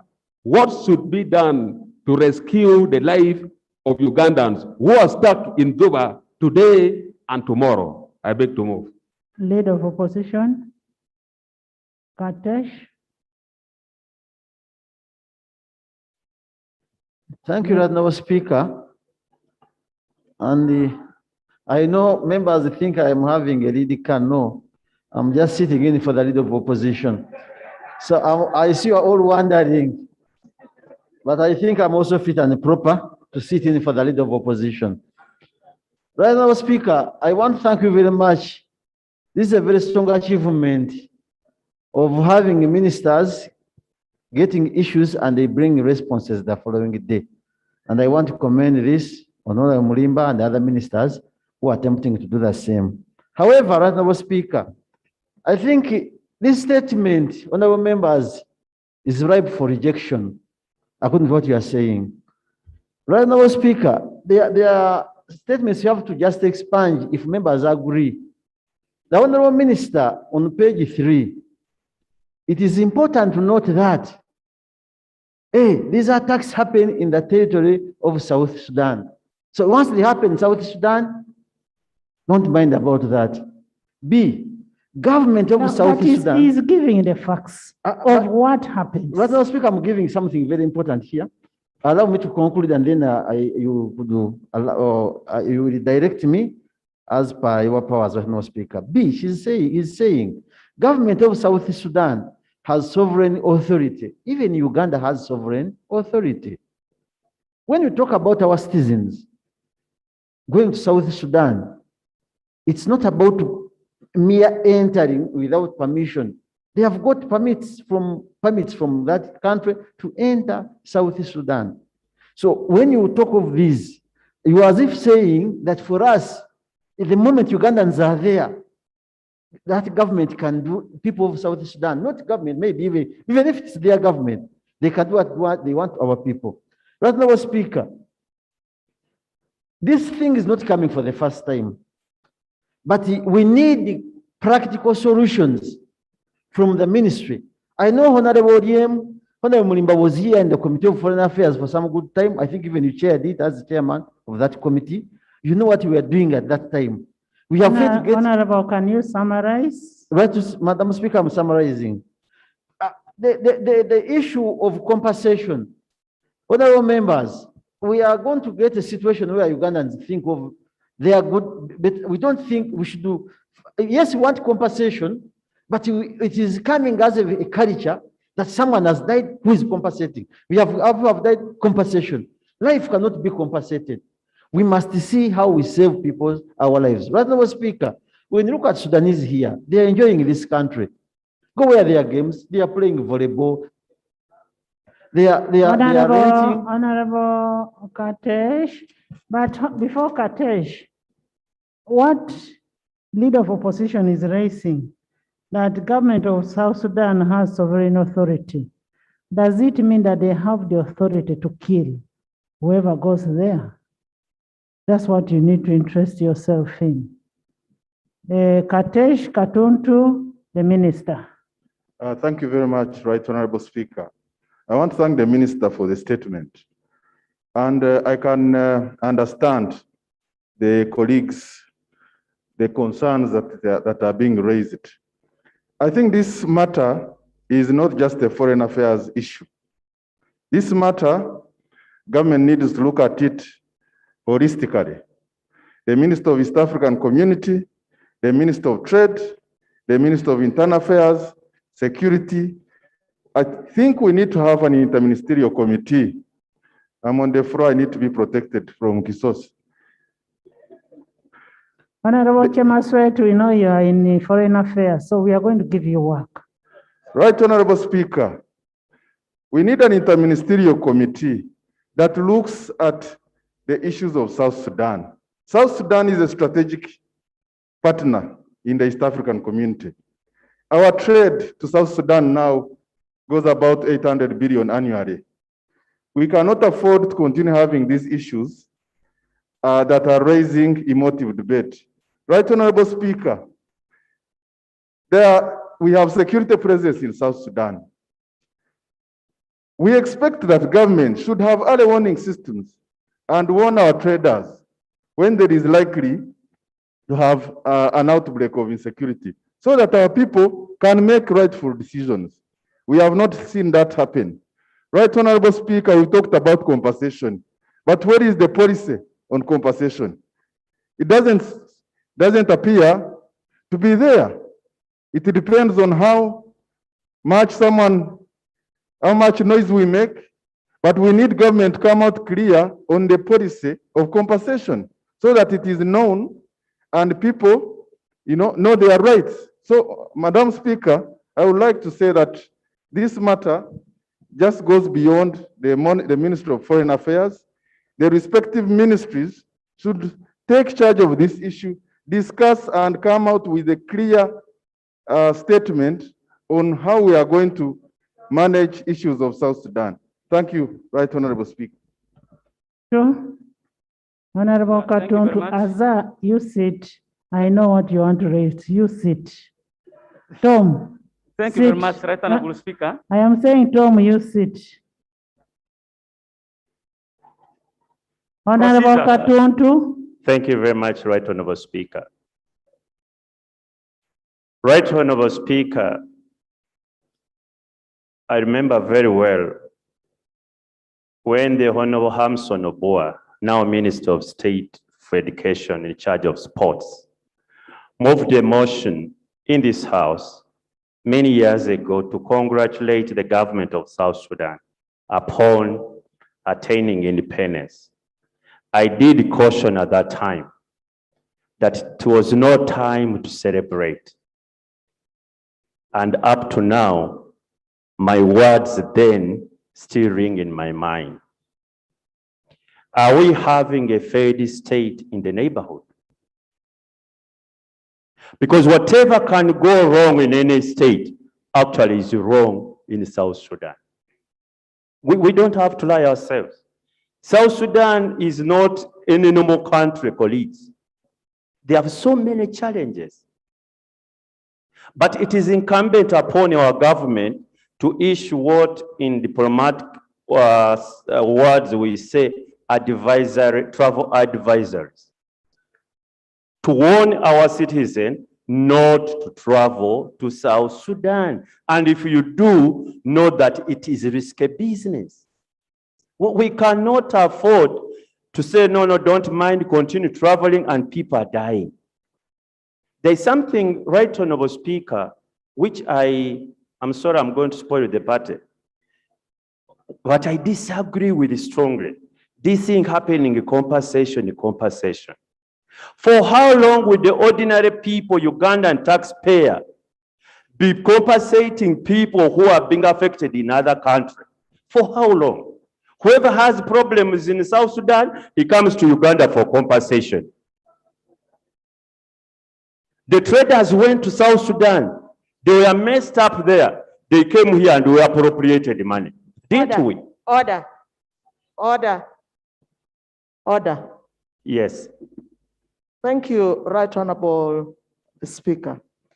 I have been forced to get up and give Honorable Katonto point of order. Big people were compensated. It is the small ones who have not been compensated. Very big ones are compensated.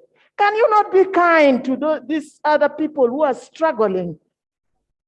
Should it always be like in the Bible that those who have more shall be given to them, and those who don't have, nothing is given to them. Is that going to be like that? So is it really in order for Honorable Katuntu, who was in the 10th Parliament, who actually attended to the deliberation here about the plight, the cry of the South Sudan traders on compensation, to say that people should not be compensated? Is it really in order that he should insinuate like that? Actually, you know what is happening? You've not understood each other. What Honorable Katuntu is saying, that this business of Uganda being the one to compensate every time the people of South Sudan, remember the money that is paid is from Uganda, it is not from South Sudan. We are not bankers of South Sudan. We cannot be compensating for the mistakes of South Sudan. That's what Honorable Katuntu is saying. And I also I have got a complaint from government chief whip where they claimed he was compensated. It is on record, he has never been compensated. So that should be removed from the Hansard. Thank you very much, Right Honorable Speaker. You know, sometimes we don't have to rush order procedure even before you hear what your colleague is saying. It doesn't make sense. Because one, the point, as the Right Honorable Speaker says, the taxpayer of Uganda cannot continue paying compensation, yet is not the cause of the problems. These people go to Sudan, they are killed in Sudan, we come to Honorable Golo, we say you compensate us. Does that make sense to anybody? There is a person in South Sudan, there is a government. The people who are being killed, who are killing, are in South Sudan. They are citizens of South Sudan. Why should the Ugandan taxpayer pay compensation? And I'll take the information. Thank you very much, Honorable Abdul Katuntu. Actually, South Sudan has been compensating other countries for the injustices orchestrated against their citizens. It is on record that South Sudan paid $355 million to American citizens who are injured in South Sudan. It is also on record it paid victims of the bombings in Kenya and Tanzania for the same. So the point of information I'm giving you, Honorable, is that South Sudan is well and capable to pay compensation. I think countries should carry their own burdens. First of all, primarily, it is their burden to protect every person who enters their country. And if, can I conclude? Can you conclude? My senior colleague might have something very urgent. I'll take it right on, with your permission, of course. Honorable Felix, you forgot how to switch on. Madam Speaker, Honorable Katuntu was a member of the 10th Parliament, and he has been in Parliament for close to 20 years. He is aware that the government of Uganda encouraged our people from Uganda to access the new market that has been got in South Sudan. Our people went there and did good business with the government of South Sudan. And it was not their fault at all.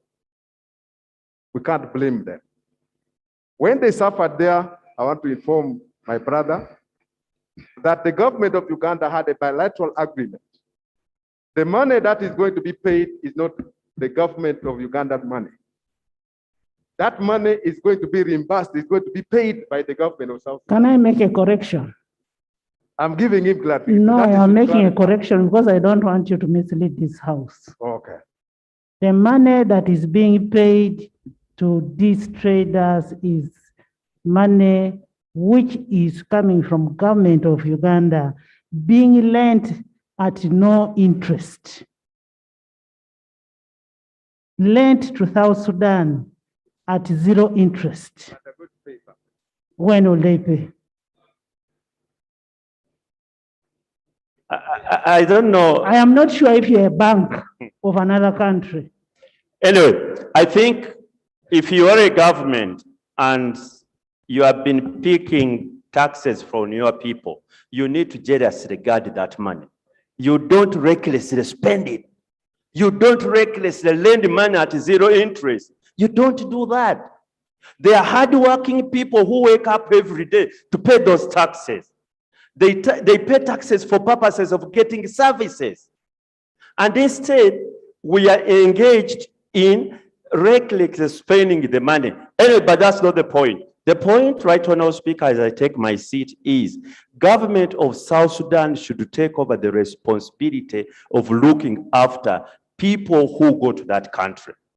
They should provide security. Two, if anybody is affected, the laws of that country require that they compensate that person. Other than running to Uganda and say, please, can you pay, we shall pay you back.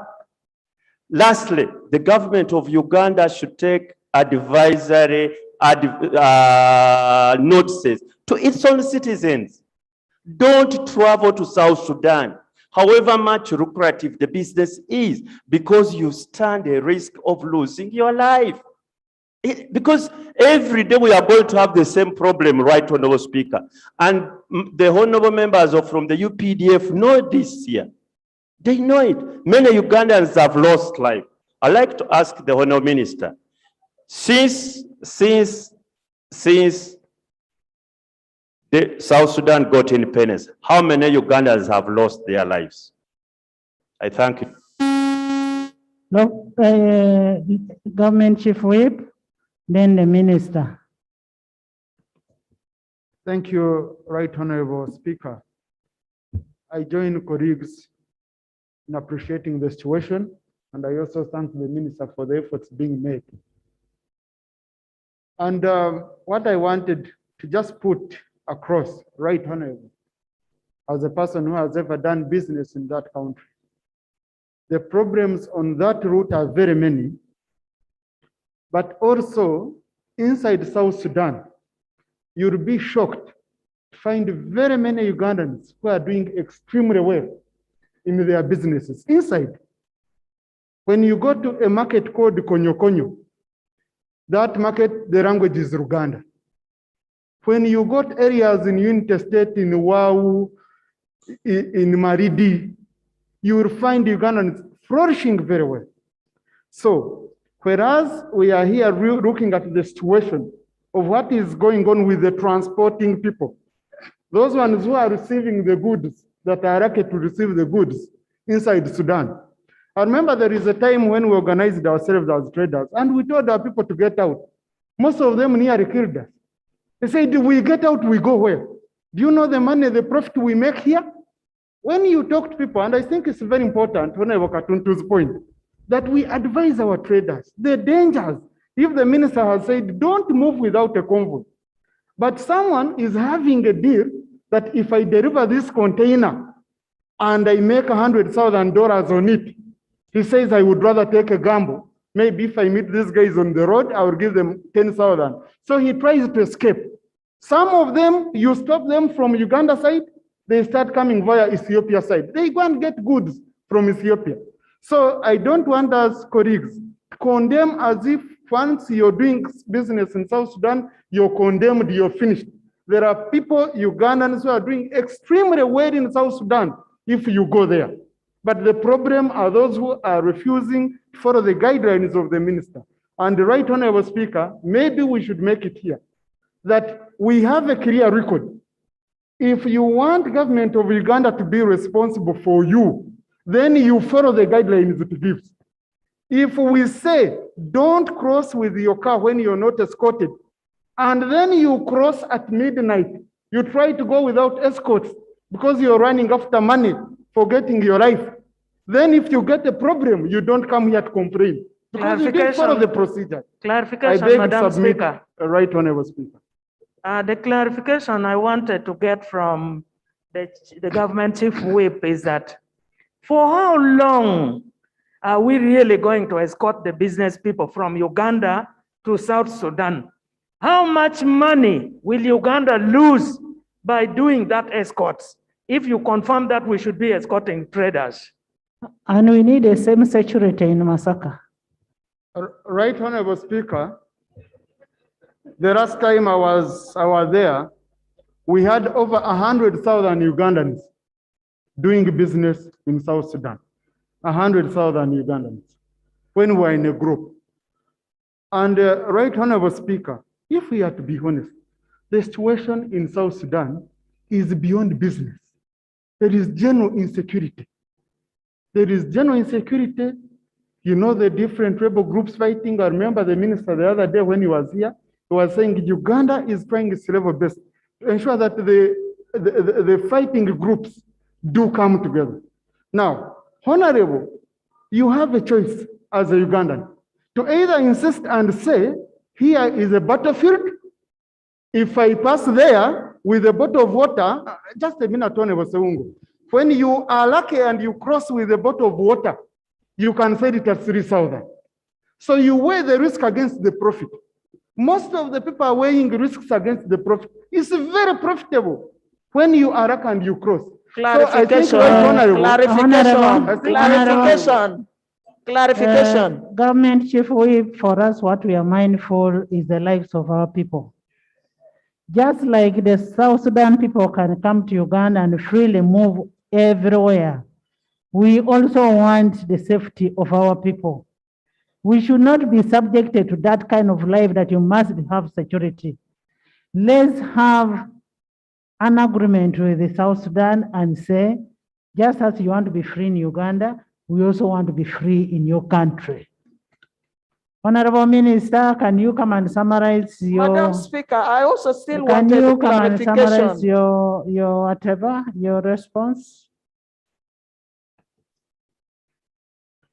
Members, when you look at our rules, we're supposed to have debated this in less than 1 hour, but we've taken almost 2 hours. So let's finalize with the minister. Thank you so much, Madam Speaker. I want to confirm that the government is extremely concerned about the happenings, especially the murders which are meted upon East Africans and particularly Ugandans, including destruction of property in South Sudan. Madam Speaker, I had honorable colleagues who said my body posture was one of I don't care. Probably that is a perception. But I want to tell you, if there are people in this country who have also suffered personally, I'm one of those. And I want to assure you that when my relative was murdered, we did not even retrieve the body. Procedure, So, right, Honorable Speaker. Madam Speaker, it's not correct Procedure. to imagine that I'm not posturing as a concerned citizen. Doctor, let him finish his Madam Speaker, permit me Maybe go that's to... how he looks like. Permit me go to the issues that have been raised. But maybe before you go there, Madam Speaker, I would just like to raise the following general issues. That in diplomacy, when somebody says you are silly, you don't respond with the same measure of wording. So that's why maybe in my presentation, my statement, I wasn't using offensive language that members who are maybe emotional would have wanted to hear. And also I wanted to make a correction that when we are dealing with sovereign states, let's try to be as diplomatic as possible, including when you are making a reference to South Sudan. I've had several colleagues refer to South Sudan as Southern Sudan.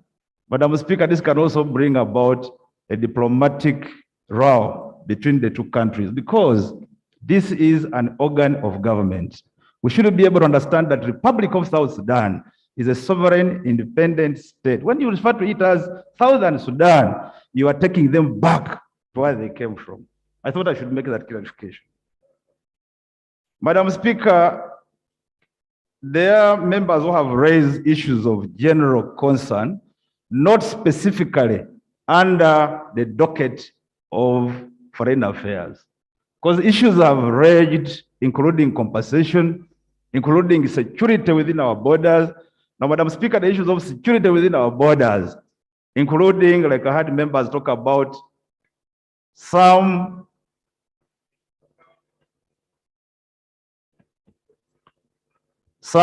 gunmen are coming from South Sudan and attacking our members in Uganda. Then some of the South Sudanese within are misbehaving towards Ugandans. I think that's not a matter of foreign affairs. That is a matter of security, and I think the appropriate docket will be able to respond. In respect to the losses which were suffered and which are due for compensation, Madam Speaker, that's not a matter of foreign affairs as of now. That's a matter of Ministry of Trade working together with the Ministry of Finance. Now, this is in respect to members who have raised, like Honorable Oleru, the attacks in Bare, Arapi, Abaya, including Obongi attacks. Those are matters security, and I hope the concerned dockets will make the necessary answers. About extortions, Madam Speaker, and this is what I said, that South Sudan is a sovereign state. We have bilateral relationship with them, but we can do little into issues of internal governance with them. What we require of them is to ensure, as regional partners, that peace prevails.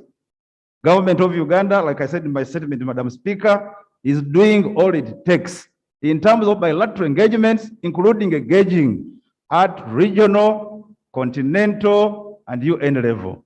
In my statement of 25th, Madam Speaker, and the honorable colleagues, especially leader of government business, was here, I stated very clearly a number of steps that the government of Uganda has taken into ensuring that peace prevails. However, we can only do that at those levels. We cannot go into internal management. Internal management rests with authorities in government of South Sudan. Madam Speaker, I did ask a question as to whether the soldiers, those who misbehave, and I want to confirm, maybe they could be, we could call them gunmen, require escort when they are coming in here.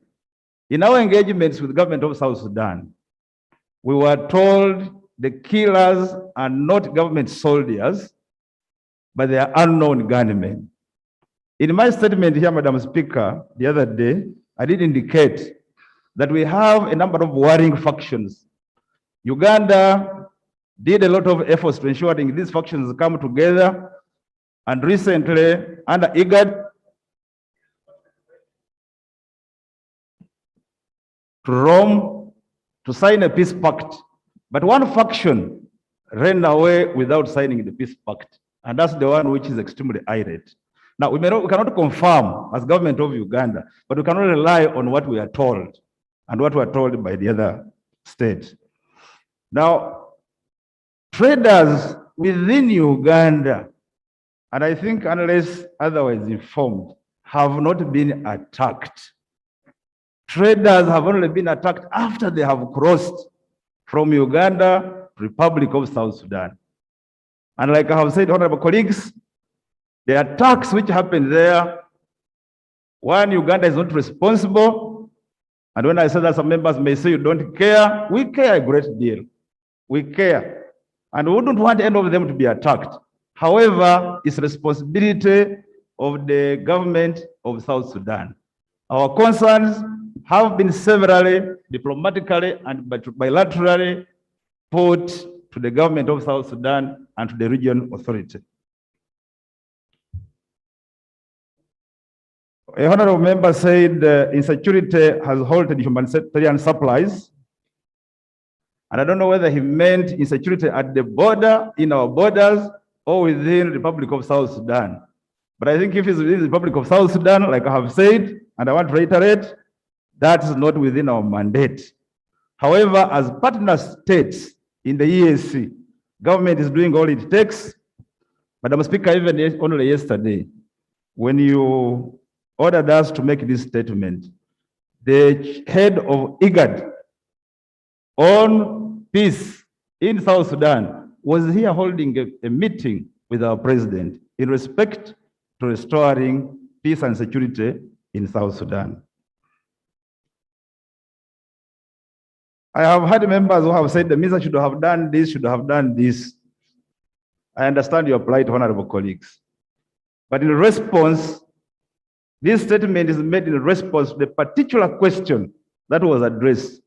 And I don't know where the Honorable Gilbert Olanya has gone. I was strictly responding, and this has limitations. I shouldn't have gone really beyond the scope of what I was supposed to say. So, Madam Speaker, I really tried to live within the scope of what the question required of us.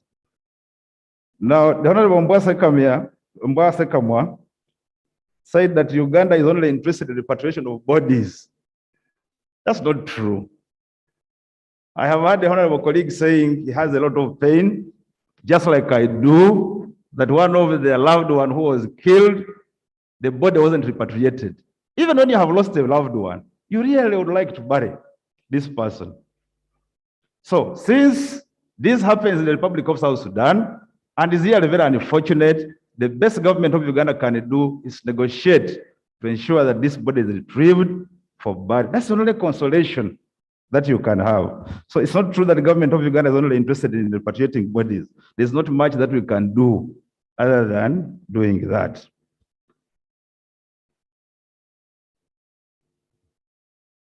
The honorable colleague said government hasn't done much to meet the drivers. That's not true. It couldn't have been me or any of the ministers from Foreign Affairs, but we work out with the teams. The team of technical staff went and met these traders, but the traders would like to have a guarantee from the Republic of South Sudan that they are going to be provided with sufficient security and assurance that they would reach their destination before they can leave.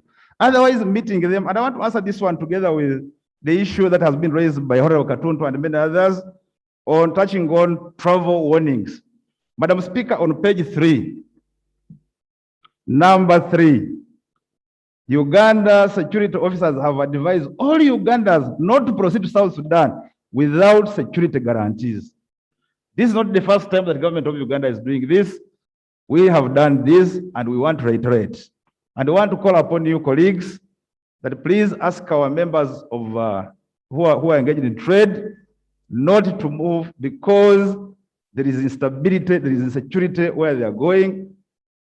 Let them not move until there are security guarantees, especially convoy systems. Madam Speaker, permit me to summarize issues of extortion, issues of gunmen moving into Uganda. That's a security matter. Extortion, we have no control over it. South Sudan soldiers entering Uganda, that's a matter of security. Honorable Chemtai said there are so many who have died. It could be true that the number of people, Ugandans who have died in South Sudan, and the government has not picked the info. We kind of like to appeal to you if you have any information, relate with the Minister of Foreign Affairs for onward processing.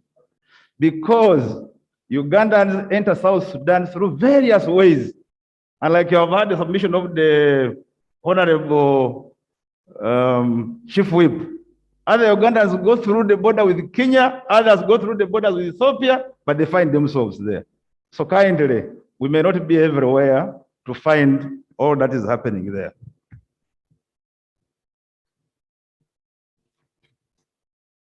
Madam Speaker, the issue of compensation, I have already touched it. The issue of property loss, this is also compensation. Then, yes, there have been a general concern that we seem to care so much about our relationship with the Republic of South Sudan other than caring for our people. That's also not true, Madam Speaker. We do, number one, care for the citizens of Uganda, but we also value our relationship from a political, economic, and strategic point of view with the Republic of South Sudan. So when we say we enjoy brotherly and bilateral relations, it doesn't mean we are happy with the violence that's being meted upon our people. But I think maybe just this is diplomacy. We are only living in an environment where we have to apply diplomacy in order to protect our bilateral relationships. Madam Speaker, Minister of Foreign Affairs will be ready and more than willing to come back here at any time, whenever called upon, or whenever events occur, to submit to this House any event in respect to South Sudan or any of our neighbors, in respect to trade, commerce, politics, as long as it's outside the borders. The last one I want to emphasize is the issue of boundaries. In my statement I made here the other week, Madam Speaker, I did indicate that yes, we have had skirmishes with our neighbors arising of lack of clarity in the boundaries. Now, some little work was done, especially in the north, in the border with South Sudan, but it hasn't been completed. And like you may be aware, honorable colleagues, this work requires multi-sectoral or multi-ministerial approach. It involves Ministry of Lands, it involves security, it involves foreign affairs, and many others. The budget which was provided was only for studies and providing boundaries on a few areas. Rwanda was concluded. I think we still have a lot of work to do with the DRC and also border with South Sudan, including Kenya. So yes, the porosity of borders is there, and many more borders are porous, including Busia side, including Congo. Most of these borders are porous.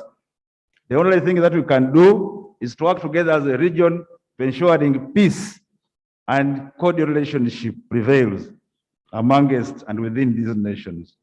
Madam Speaker, there's an honorable member who wanted me to tell this House about all the efforts that the government is doing, including at regional, at IGAD.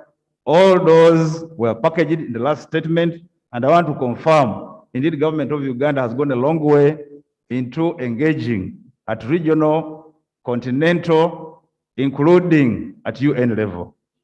Now, finally, there was a statement which was made that Uganda has presence militarily in the South Sudan. I want to confirm, Madam Speaker, that that's not true. In 2020, United Nations, under Resolution 2577, imposed a ban, and this was an arms ban on the Republic of South Sudan. And therefore, if we are going to engage either militarily as a region, you must ask for a waiver from the UN Security Council. So that's why, even now, it's not as easy as we speak that intervention of the UPDF will be called upon and very easily enter the Republic of South Sudan. Finally, Madam Speaker, I want to call upon colleagues. I know we are very emotional about this matter because lives have been lost, property has been destroyed. It's been on for some time.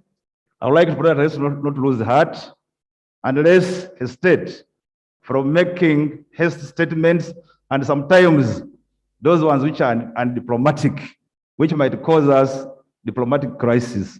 And like I have said, we need the Republic of South Sudan for political, economic, and strategic reasons. I thank you, Madam Speaker. Thank you, Honorable Minister. Prime Minister, I am asking you to convene an interministerial committee comprising of foreign affairs, security, defense, trade, industry, and cooperatives to devise a tangible action points to ensure that the safety of Ugandans is a priority. The interministerial committee should consider strengthening the liaison between Uganda and the South Sudan Since we've agreed they have lucrative business and we need each other and we don't want to do what they are doing. A progress report on the action that has been taken in this committee should be presented to this House within 21 days.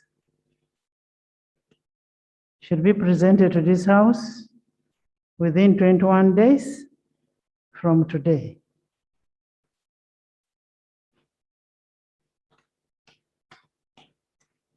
Thank you. Madam Speaker, I'm seeking your guidance, Madam Speaker, on participation of EAC Affairs Committee in the same matter. Item 4 on the laying of papers in accordance with Rule 31 of the Rules of Procedure. Item 4.1. Honorable Minister of Finance. Thank you so much, Right Honorable Speaker. I beg to lay on table a proposal to borrow 65.6 million special drawing rights, SDR, equivalent to United States dollars 90 million from the International Development Association of the World Bank Group to finance the Uganda Secondary Education Expansion Project. I beg to lay. The loan request is referred to the Committee of National Economy for consideration and a report back to this House. Item 4.2. Honorable Commissioner, please lay all the reports, then we'll refer them to the relevant committees after.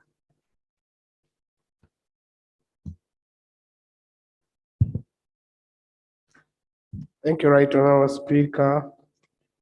I beg to lay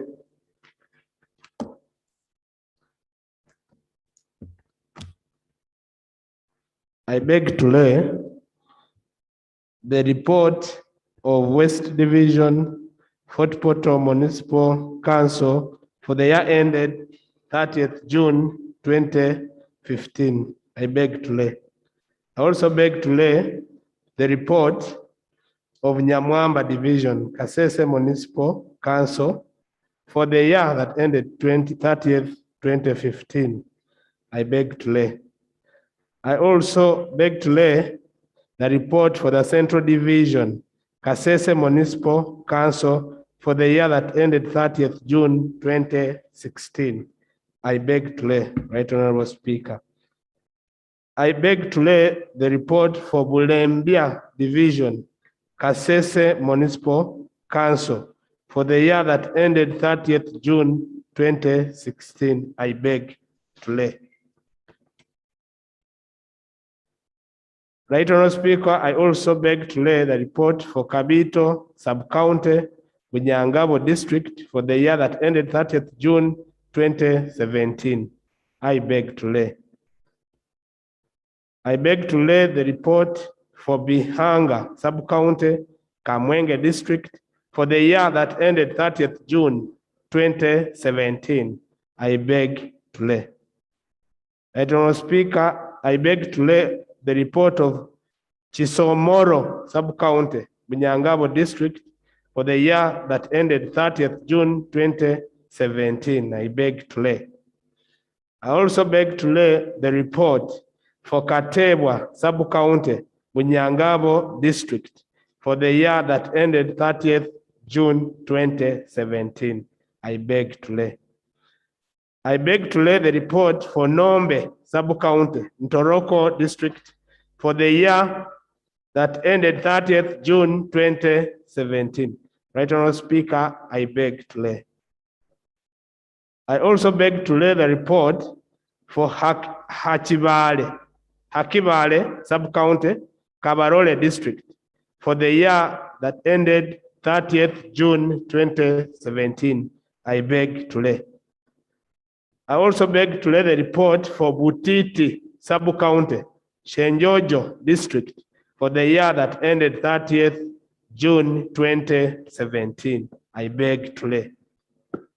I beg to lay, Right Honorable Speaker, the report for Biguli Sub-County, Kamwenge District for the year that ended 30th June 2017.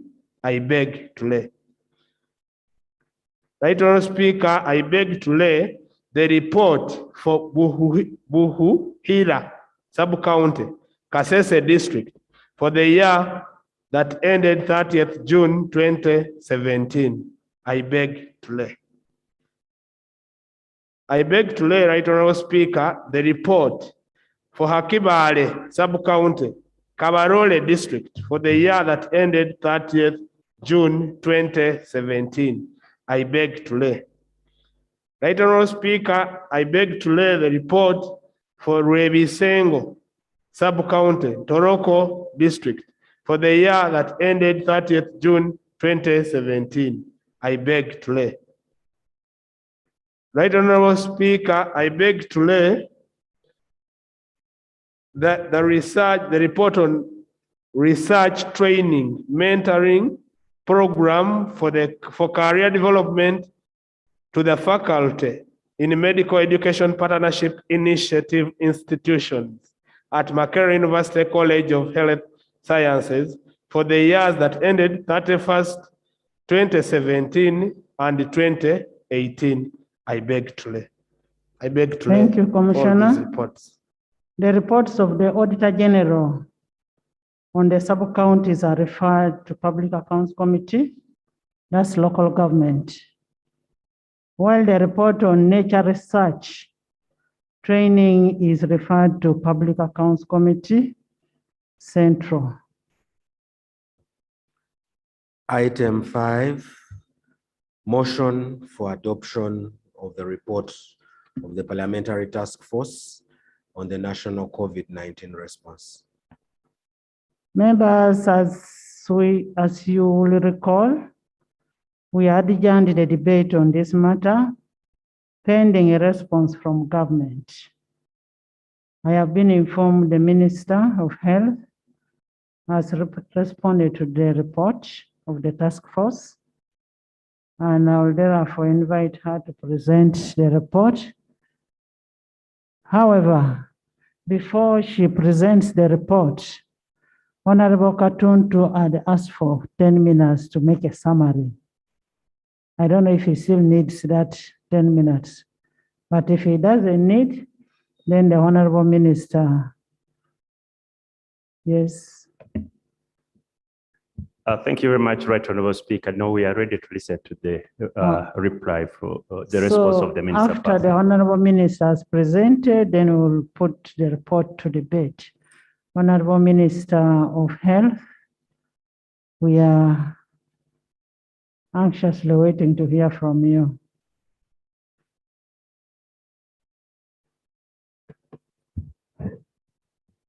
Thank you very much.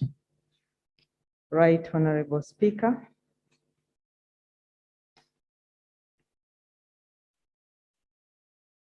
Honorable Speaker and honorable members, this response covers the issues stroke concerns raised by the Parliamentary Task Force on COVID-19 that from now on I'll be referring to as the task force. The issues covered mainly the following areas.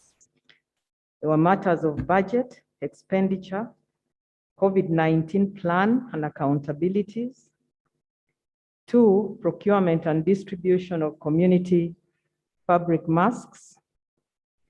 3, human resources for COVID-19 response. 4, provision of PPEs for health workers. 5, payment of allowances. 6, COVID-19 donations. 7, COVID-19 management. 8, oxygen availability and functionality of ICUs. 9, health infrastructure in the country. 10, vaccination. 11, research and indigenous therapeutics. And 12, modalities and enforcement of the lockdown, among others. Right Honorable Speaker, honorable members, it is imperative. Procedure, Madam Speaker. Madam Speaker, the procedure matter. Yes. Madam Speaker, through you, I request that we get the response of the minister uploaded on our fora or on the general methods as used. Few of us have got that copies, but we don't have the soft copy. Thank you, Madam Speaker. Yeah, right now, Speaker, I think the minister only availed the loop with a copy. And I was just asking the chairman here of our task force. Well, he has just got it. I'm going to help him get one. So I have been informed it was uploaded. Maybe we it's could not just on. cross check. It's not on, and we have to do these copies because we are supposed to respond also. For the record, the chairman has just got one. I'm the one who asked him whether he had read the report. He said no. I also got it from here. So I don't know that one of members, you have this report on your iPads. I am also informed, Chief Whip has just said the Wi-Fi is it on? No, The Wi-Fi is not on. we cannot proceed with this.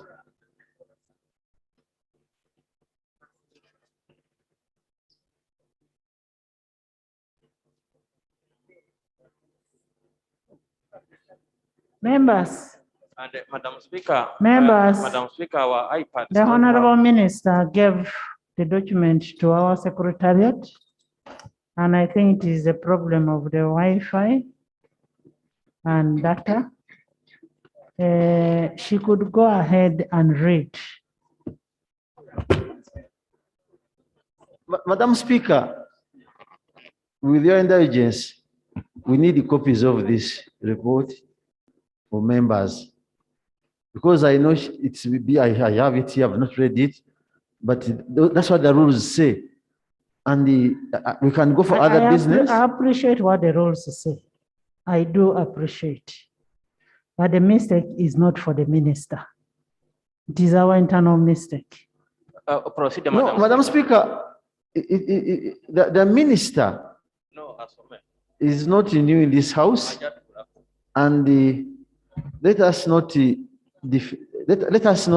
let us follow the rules. By the way, we can debate this motion even without this response. Madam Speaker. Yeah, because this is just a response. It's okay. It is helping us to on what was raised. Madam Speaker. The motion can be debated. Madam Speaker, Ugandans are eagerly waiting for this response from the minister. And sometimes it's very difficult to get her. I do submit that let her present her submission so Yes. we can answer. Because as I talk now, there is a promise of an ambulance to a stop border point in Busia, whereby they are testing the truck drivers who are coming in. Members, she might not come back again. Members, let's not waste time. I want Honorable Jane Achen, the Minister for Health, to read the response herself, because I don't want her tomorrow to send somebody.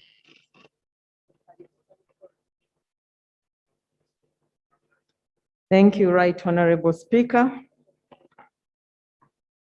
Right Honorable Speaker and honorable members, it is imperative to note that the task force report does not carry any commendations for the good work and the ongoing efforts by government in fighting the COVID-19 pandemic and the successes registered that have won Uganda recognition globally. For example, the Lancet COVID-19 Commission classified Uganda's response as the best in Africa and the 10th best globally. The Lancet COVID Commission is a global interdisciplinary initiative on COVID-19 encompassing the fields of health sciences, business, finance, and public policy. The report also falls short of recognizing that while other countries are experiencing their third and fourth waves, Uganda has just gone through the second wave. These achievements are a result of purposeful, dedicated, and concerted efforts by the government and not a mere chance. Right, Honorable Speaker, honorable members, I'll now go straight to responses to the issues. Issue number 1 was on lack of transparency in accessing economic stimulus package. Right, Honorable, the Ministry of Finance will ably respond to this issue. I was not in position to respond for them. They have a paper and the Minister of Finance is available. Issue number 2, the task force requested government to submit detailed accountability to Parliament for the 22.18 billion appropriated to facilitate establishment of 20 isolation centers per district, indicating the location in each district where such centers were established. Right, Honorable Speaker, honorable members, we appreciate the task force for the observation. The Ministry of Health did not plan to set up 20 isolation centers per district. However, we repurposed mental health units into isolation or treatment centers in the 15 regional referral hospitals at that time. At the beginning of the pandemic, most returning Ugandans were quarantined at government expense. And the breakdown of the 22.1 billion is as follows. Uganda shillings 1.9 billion was functionalization of Nambole for isolation and quarantine. 3.8 billion procure 20 sleeper tents that have been deployed to regional referral hospitals. 250 million Mbarara Regional Referral Hospital for completion of the isolation center.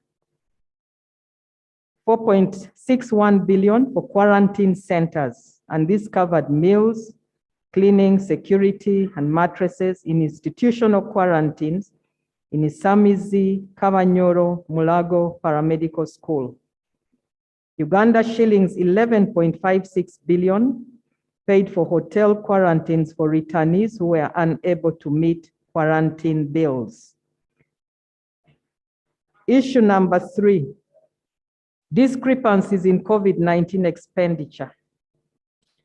The task force noted a discrepancy of Uganda shillings 4.881 billion between the appropriated amount, 94.188 billion, and the reported expenditure of 99.069 billion.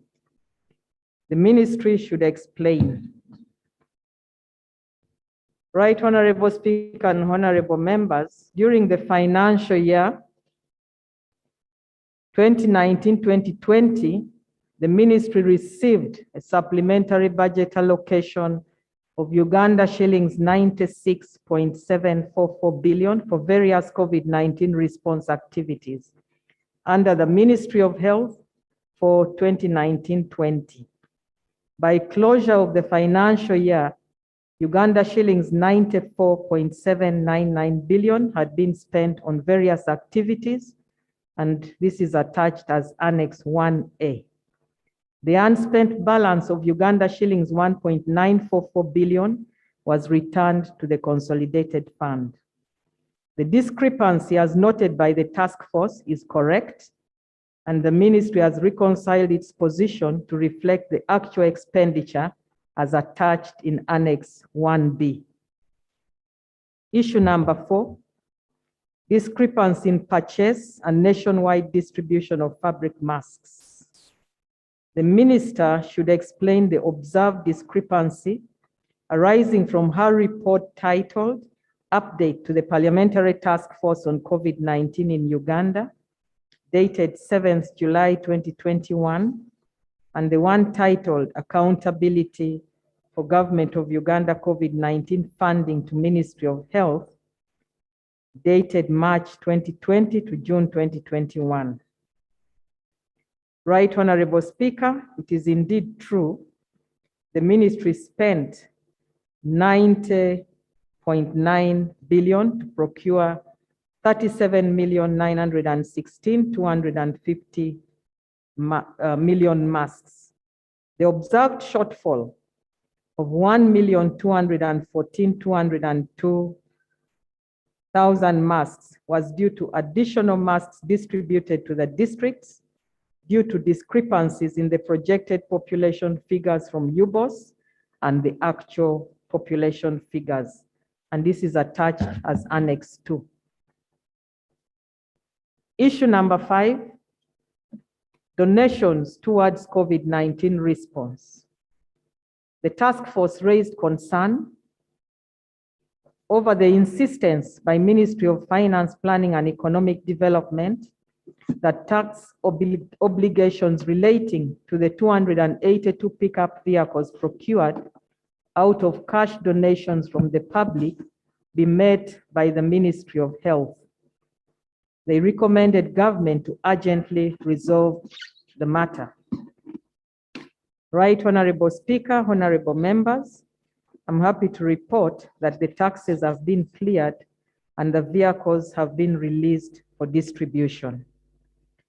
Issue number 6, budget for COVID-19 resurgency plan.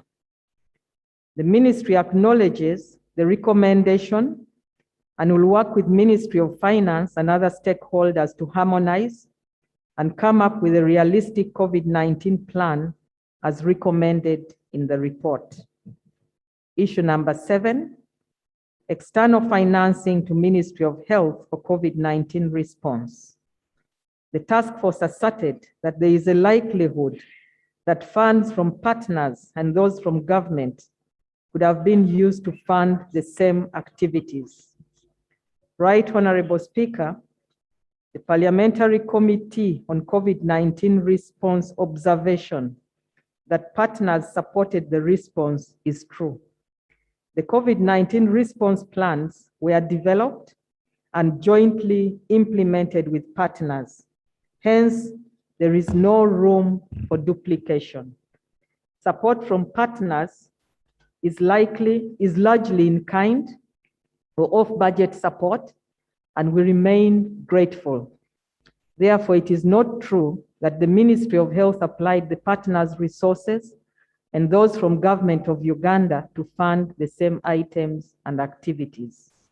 Issue number 8, human resources for COVID-19 management. Ministry of Health to expedite hiring of adequately trained personnel to manage the COVID treatment units and testing centers as a matter of urgency and revisit the staffing structure for health facilities. Right, Honorable Speaker, it has been very difficult to attract some critical staff, such as intensivists, anesthesiologists, and critical care nurses because they are not readily available in the country. And the few who are available are not willing to work for government because of the low pay. Government has prioritized training of these specialists in its costed 10-year specialist training plan. However, this has not yet been fully funded. This financial year, the Ministry of Health has allocated Uganda shillings 403 million for scholarships to facilitate training of critical cadres targeting 10 anesthesiologists, 12 intensivists, 400 critical care nurses, and other cadres in the country. It is worth noting that the above numbers remain very few compared to the country's needs. It is therefore important that more resources are committed to train specialists in the subsequent years. The Ministry of Health has requested Ministry of Education and Sports to provide scholarships to support training of 546 specialists and super specialists over the next 5 years. Regarding low pay for health workers, Cabinet is currently reviewing salary enhancement for scientists, including health workers. And let me say here that the discussion was concluded and it will be implemented accordingly. Issue number 10, payment of risk allowance for frontline staff, all arrears for health workers to be paid in 2 months, introduce a flat risk allowance at a high risk level, not low, medium and high risk categorization, exempt taxing health workers risk allowance, Ministry of Gender, Labor and Social Development to compensate health workers who have died or are infected in the line of duty. Right, Honorable Speaker and honorable members, it is true that a number of health workers had not been fully paid by the time of the task force visit. However, all submissions with complete information and justification have been paid up to the end of June 2021. Effective financial year 21-22, direct releases have been made to the regional referral hospitals, part of which is to pay hardship allowance for their COVID treatment unit staff. It is true that health workers have complained of taxation of their hardship allowance. We therefore welcome this recommendation of waiving taxes on the COVID-19 hardship allowance. It is important to note that tax waiver is a matter of legislation. The Ministry of Health had already engaged Ministry of Finance, Planning and Economic Development on this matter through a letter dated 9 February 2021. We request this Parliament to revisit the law so that hardship allowances are not taxed.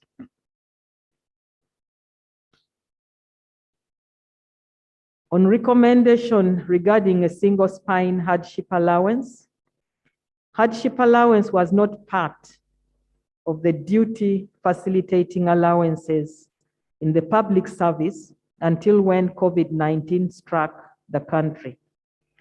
The Ministry of Health, together with Ministry of Public Service, worked out a minimum allowance payable based on the available resources and level of risk. Low risk is 50,000 per day, moderate 60,000 per day, and high risk 80,000.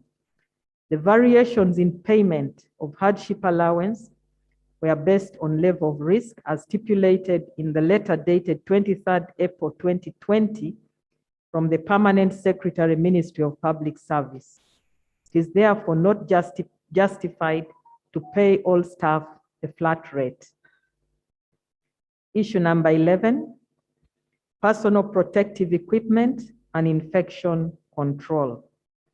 The task force noted inadequate supply of PPE at health facilities, hence causing infection among health workers.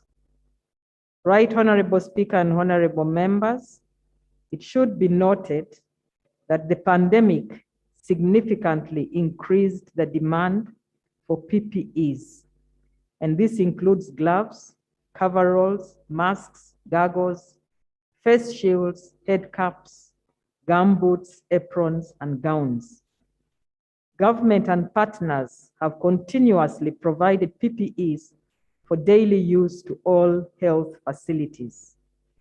The National Medical Stores delivers PPEs to all DHO offices, health center 2s, 3s, and 4s, and general hospitals in a 2-month cycle.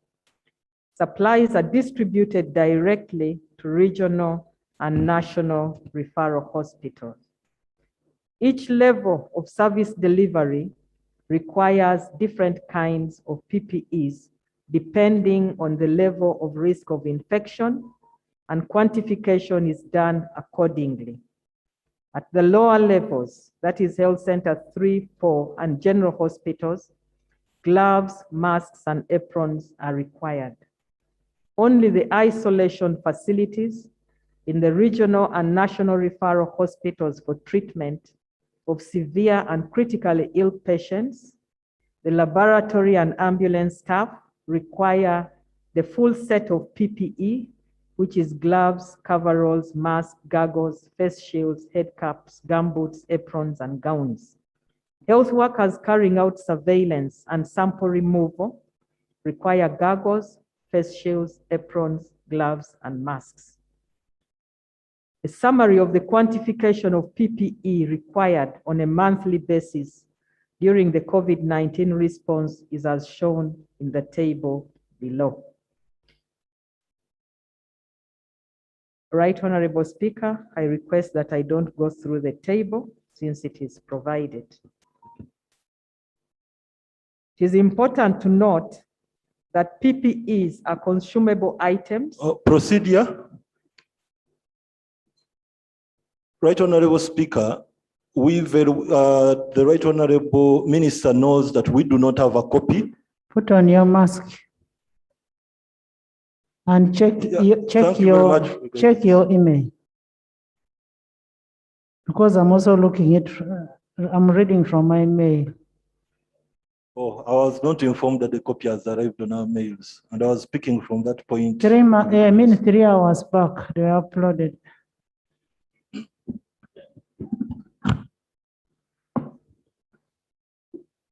Right Honorable, may I proceed? Please. It is important to note that PPEs are consumable items that require continuous replenishment. The PPEs are distributed together with essential medicines and supplies every 2 months. However, during the COVID-19 waves, the ministry, together with national medical stores, adopted emergency quantification and deliveries to the districts and referral hospitals based on the needs. In the same vein, responsible officers in the facilities are required to order and make correct projections in a timely manner. Colleagues, I wish to further inform you that PPEs worth Uganda shillings 108 billion have been procured, while others worth Uganda shillings 187.8 billion are in the pipeline. The Ministry of Health will continue to support the district and city health teams to improve on quantification, timely ordering, and proper utilization of PPEs to mitigate shortage and stockouts. Regarding the pool system, the Ministry of Health has built capacity for health facilities to pool commodities and make orders every month. This is being carried out by facilities from Health Center 4 and above. The e-logistics management information system is in use, and Ministry of Health and national medical stores will continue to promote its use to enable districts requisition their supplies directly. The reported delivery of 1 packet of masks at Bukedia Health Center 4 is not true. On the contrary, the national medical stores delivered 30 boxes, that is 1,500 pieces of surgical masks, and 20 packets, 300 pieces of KN95 masks during that cycle. See copy of the delivery note in Annex 3. Given the high consumption rate of PPEs, there is need to increase the budget of PPEs, and I therefore request Parliament to appropriate more funding to that item. Issue number 12, cost, availability, and reliability of COVID-19 test kits. The ministry to cascade COVID-19 testing to lower levels, conduct random sampling and testing in the community, and conduct border entry testing and mass testing. Right Honorable Speaker and Honorable Members, all incoming and outgoing travelers are required to present a negative COVID-19 certificate at the points of entry. So it's only those that have no certificates who are tested. It is an international and East African regional protocol based on agreements between the countries. In regard to inadequacy of test kits, the ministry has distributed antigen rapid diagnostic tests to all health facilities up to Health Center 3 to test all suspected and symptomatic cases. The RDTs are distributed by NMS, and the health facilities are encouraged to requisition whenever they require additional supplies. The PCR test kits are not distributed to districts except designated COVID-19 testing laboratories. When districts collect samples that require confirmatory tests, the samples are sent to the designated testing laboratories. In our testing protocol, the RDT test is used for only symptomatic persons. When the RDT test is positive for COVID-19, the person is actually positive and managed accordingly. However, when the RDT test is negative for a symptomatic person, they are required to undergo a confirmatory PCR test. It is possible that one can be negative at RDT and positive with PCR. The antigen RDTs used in Uganda are approved by the World Health Organization, validated by Uganda Virus Research Institute, and are the most sensitive on the market so far. The Ministry of Health, together with Makerere University, will conduct another nationwide rapid assessment for COVID-19. This will be the fourth assessment in the 17 months of the pandemic in Uganda. The proposal of mass testing by the task force is not scientifically rational because it is required to be done every 14 days. And a negative test does not mean one cannot get infected the next day. It is also not economically feasible because it is expensive and would divert resources from where they are needed most. Issue 13, COVID-19 treatment units in district hospitals and health centers. The task force recommended urgent establishment of COVID-19 treatment centers at the district/general hospitals and lower health facilities. Right Honorable Speaker, honorable members, the Ministry of Health designated COVID-19 treatment units in regional and national referral hospitals and Nambole Stadium and not general hospitals in order not to interrupt essential services at those levels. Further, general hospitals and lower health centers do not have adequate infrastructure and staffing to take care of general patients and isolate COVID-19 patients at the same time. The lower level facilities screen, isolate, and refer COVID-19 patients to the designated COVID treatment units or recommend home-based care. These lower level facilities have been preserved for the continuity of essential health services as the rest of the population needs other medical services. Issue number 14, intensive care units and high dependency units for severe COVID-19 case management. The task force observed that all regional referral hospitals were in dire need of both intensive care unit space and functional assorted equipment, crucial in critical care, that is ICU beds, medical oxygen, oxygen cylinders, oxygen concentrators, pulse oximeters, and nasal masks. Right Honorable Speaker, government has provided a budget for procurement of oxygen plants and maintenance of existing plants at the regional and national referral hospitals. The Ministry of Health will procure 18 pressure swing adsorption, that those are the gaseous plants, for 15 regional referral hospitals, Bombo Military Hospital, and 2 to be installed at Wabigalo to supply Mulago, Kawempe, Naguru, and Chirudu national referral hospitals. Additionally, 3 cryogenic, those are liquid oxygen plants, will be procured and installed in 3 different regions across the country. The cryogenic oxygen will supplement the gaseous oxygen. This installation will cover the country's peak demand of 24,800 cylinders of oxygen a day. Regarding ICU beds, according to the World Health Organization, An intensive care bed is required for every 100,000 persons.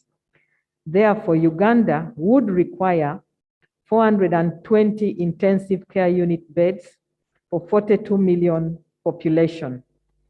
By March 2020, we had 137 intensive care unit beds in the public hospitals.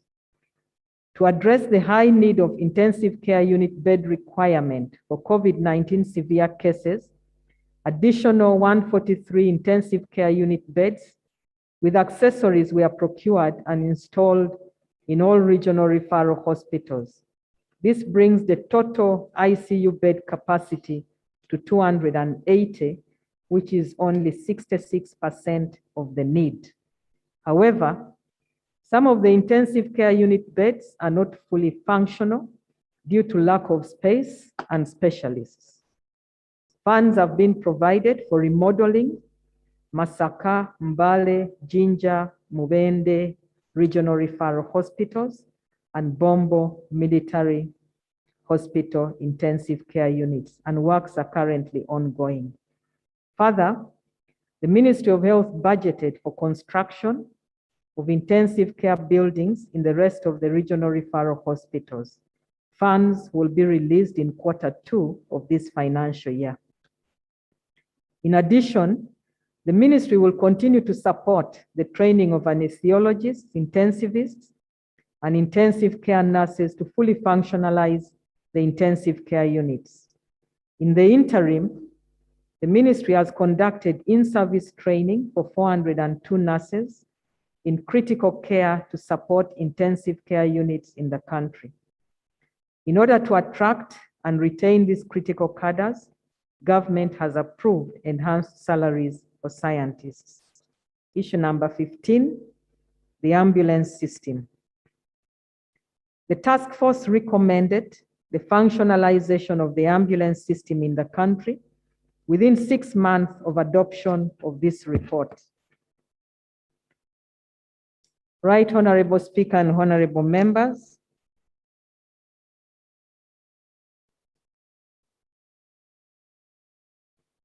in order to fully functionalize the coordination and management of ambulances, the Ministry of Health is putting in place a call and dispatch system. The ministry is setting up 14 ambulance stations for effective patient response and referral. One call and dispatch center has already been set up at Naguru Regional Referral with support from the police. The Ministry of Health has secured funding from the Global Fund to set up the communication system for 3 out of the 14 call and dispatch centers. That is 1 national and 2 regional referrals. The ministry has set the standard for 1 type B ambulance per 100,000 population, that is at a constituency, and 1 type C, that is intensive care ambulance, per 2 million population.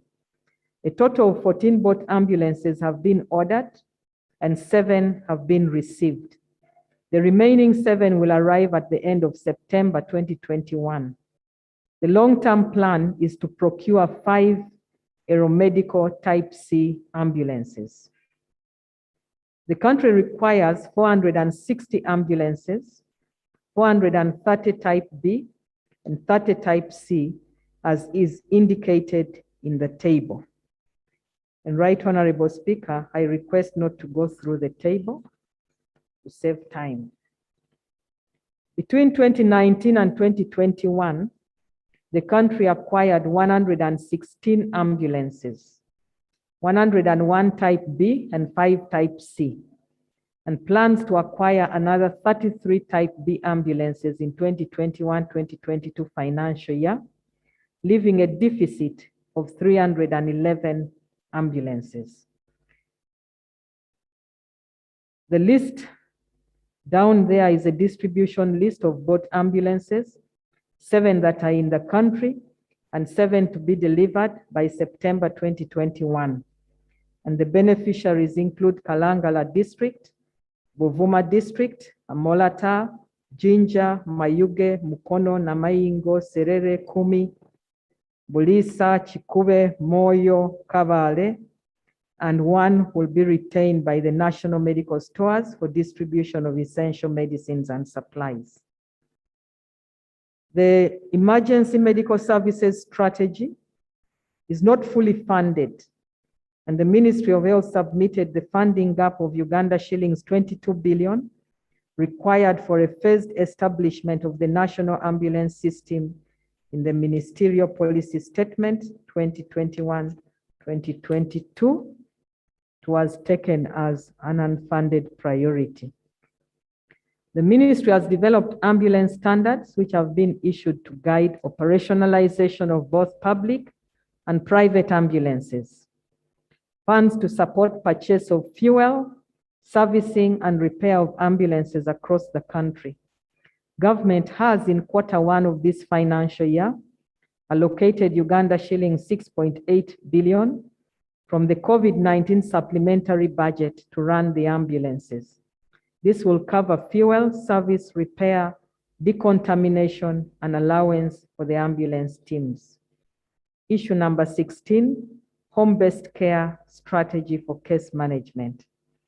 The task force noted that mechanisms of facilitating follow-ups on patients under home-based care by health workers was hampered by lack of transport, allowances, inadequate PPEs, lack of drugs recommended for treatment of COVID-19, such as vitamin C, zinc, azithromycin, and vitamin D. Right Honorable Speaker, the ministry is implementing a community engagement strategy and home-based care guidelines for care of asymptomatic and mild patients at community level, and referral of severe cases to established treatment centers. To support the VHTs in this intervention, an home-based care toolkit will be provided to each village for monitoring patients. The component of the kit include thermometer, timer, gumboots, gloves, mask, a pulse oximeter, a register, and a bag.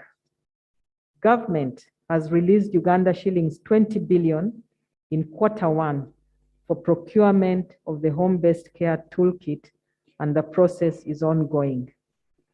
Issue 17, availability of drugs for treatment of COVID-19. The task force recommends that the Ministry of Health provides medicines, including Covidex, to home-based care patients. Right Honorable Speaker, the district local governments have assigned one home-based care coordinator who is responsible for ensuring that all patients under home-based care access Panadol, vitamin D, and zinc from the nearest health facility through the VHTs. Covidex is still undergoing clinical trials before approval for inclusion on the list of drugs for COVID-19 provided by Ministry of Health for home-based care. As soon as it is approved, this will be included in the home-based care kit. This is being done in line with the international protocols under the National Drug Authority supervision and guidance. Issue number 18, performance of COVID-19 vaccination drive. The task force recommends that government should provide adequate vaccines to address the growing public demand and achieve herd immunity. Right Honorable Speaker and honorable members, the government of Uganda's strategy is mass vaccination of eligible population as a means of optimal control of the pandemic and full opening up of the economy. The eligible population are all those 18 years and above. Government has received offers of vaccines as follows: 18 million doses of Sinopharm vaccines for 9 million people from China to be procured through the COVAX facility. It is expected in the country by October 2021. 9 million doses of the Johnson & Johnson vaccines for 9 million people to be procured through the African Union. This is expected in the country in phases beginning this month, September 2021. 3, 18 million doses of vaccines to be donated through the COVAX facility to cover 9 million people. These developments will cover the target population plus any additional persons. In other words, Right Honorable Speaker, we have vaccines enough for 27 million people. I have also attached an annex to show costs of vaccines and vaccination of the target population and the funding gaps. The cumulative number of people vaccinated with at least one dose is 977,000,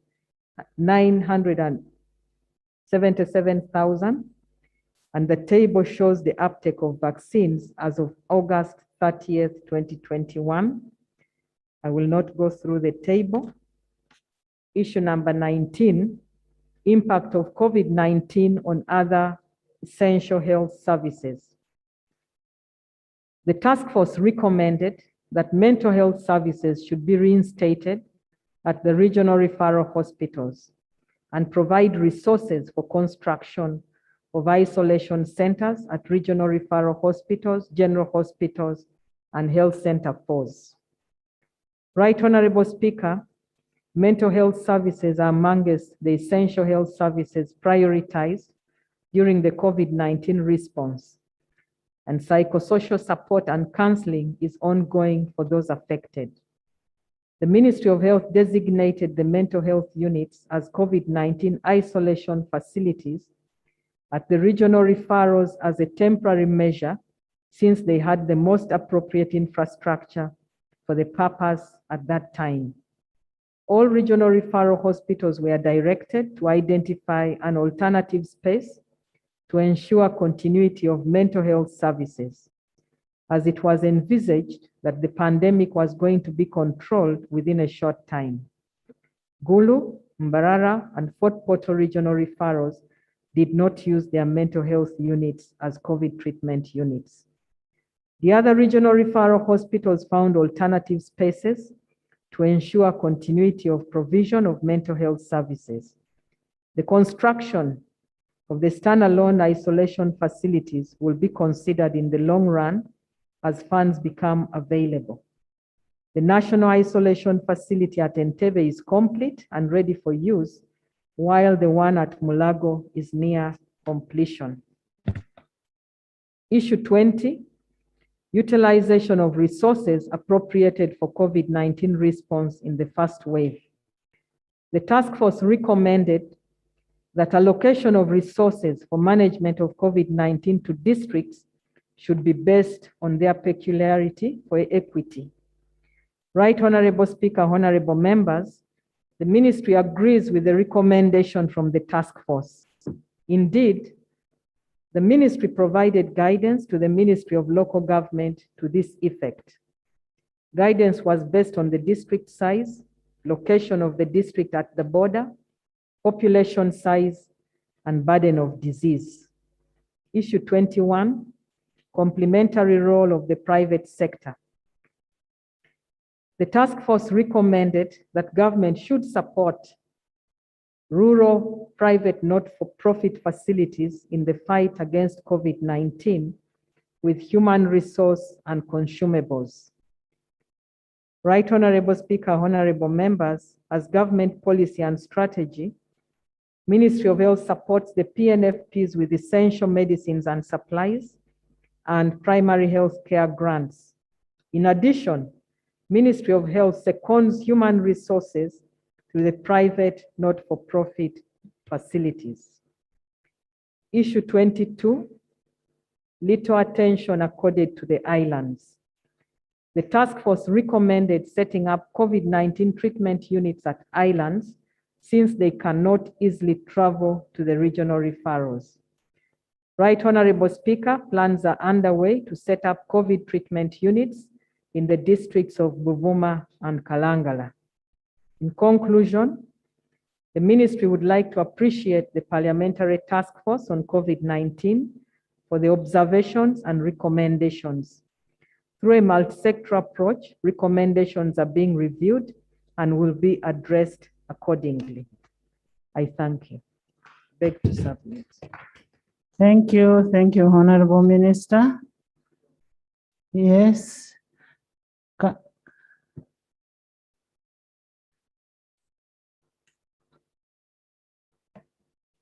Madam Speaker, allow me to thank the minister. And also, let me take this time to thank Honorable Katuntu for the good work done. Madam Speaker, it is the first of its kind for me to appreciate the Minister of Health to this extent. And to me, I am excited that what she has been reading, if it is put into practice, then we are okay, we are going to win the fight. I then want to take this opportunity to request members that at this time, we don't, discuss to pollute the response plan that the minister has. I then think if members could accept, we then adapt the report, take it, and then we request the ministers to report quarterly to Parliament on those good plans he has. Other than taking our time to discuss this report, that's my view. I thought I should come up for this.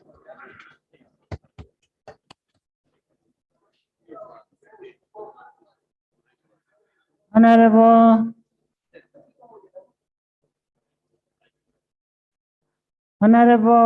we'll make a decision on that, but we could have a recap from Honorable Katuntu. Let's first have a recap, then we make a decision on that.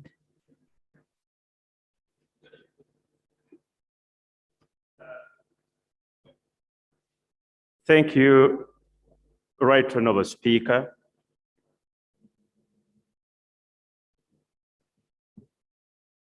Right Honorable Speaker, when we were given this assignment, and for which we thank you, we took a deliberate decision, my colleagues and I, that we are not fault-finding. We didn't embark on this process to look for faults. We embarked on this assignment to be part of the solution. That's the attitude with which we embarked on this assignment. And whatever we did, we tried to provide what we would think was a recommendation. Whatever we found out, Right Honorable Speaker, colleagues, this is what is happening in your constituencies, in your health facilities. We had no reason, absolutely no reason, to exaggerate or even to misreport. We had no reason. And I would really like to thank members of this committee, of this task force, for the dedication and the time they put in. So, whereas the Honorable Minister, and I'm going to have a short recap, whatever we pointed out, it is for the benefit of your sector. If you took it in good faith, that is good enough for this country. There is no need to be defensive. Absolutely no need.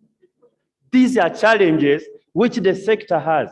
And like Right Honorable Speaker, as we now all know, when the health sector is in trouble, don't even talk about your economics. It will blow up in flames. It's just a powder cake.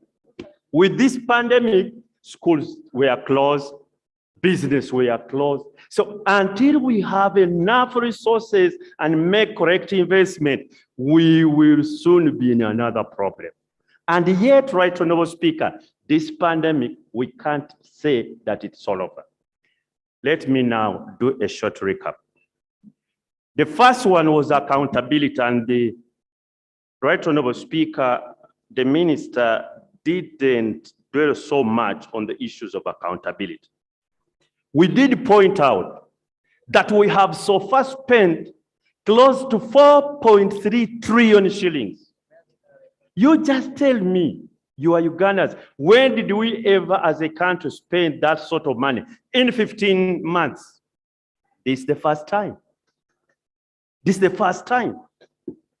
So if we have spent it, we pointed out 5 areas, Honorable Minister. The first one was that there was a discrepancy of almost 4.8 billion. And why did it arise? Right, Honorable Speaker. A review of the accountability submitted in the Honorable Minister's response is different from the one which was submitted to the Committee of National Economy, to the Committee of Health, and then to the task force. And when you have differences in accountability, what does this call for? And we were colleagues, we were very conscious. We didn't give any blame. We didn't say man has been swindled. Nowhere in our report. But we said there is a discrepancy here. 4 accountabilities which are different but explaining the same thing. What solution do we have? We call for a forensic audit, because that's the only way you can handle it. Forensic audit, so that we find out what is the problem.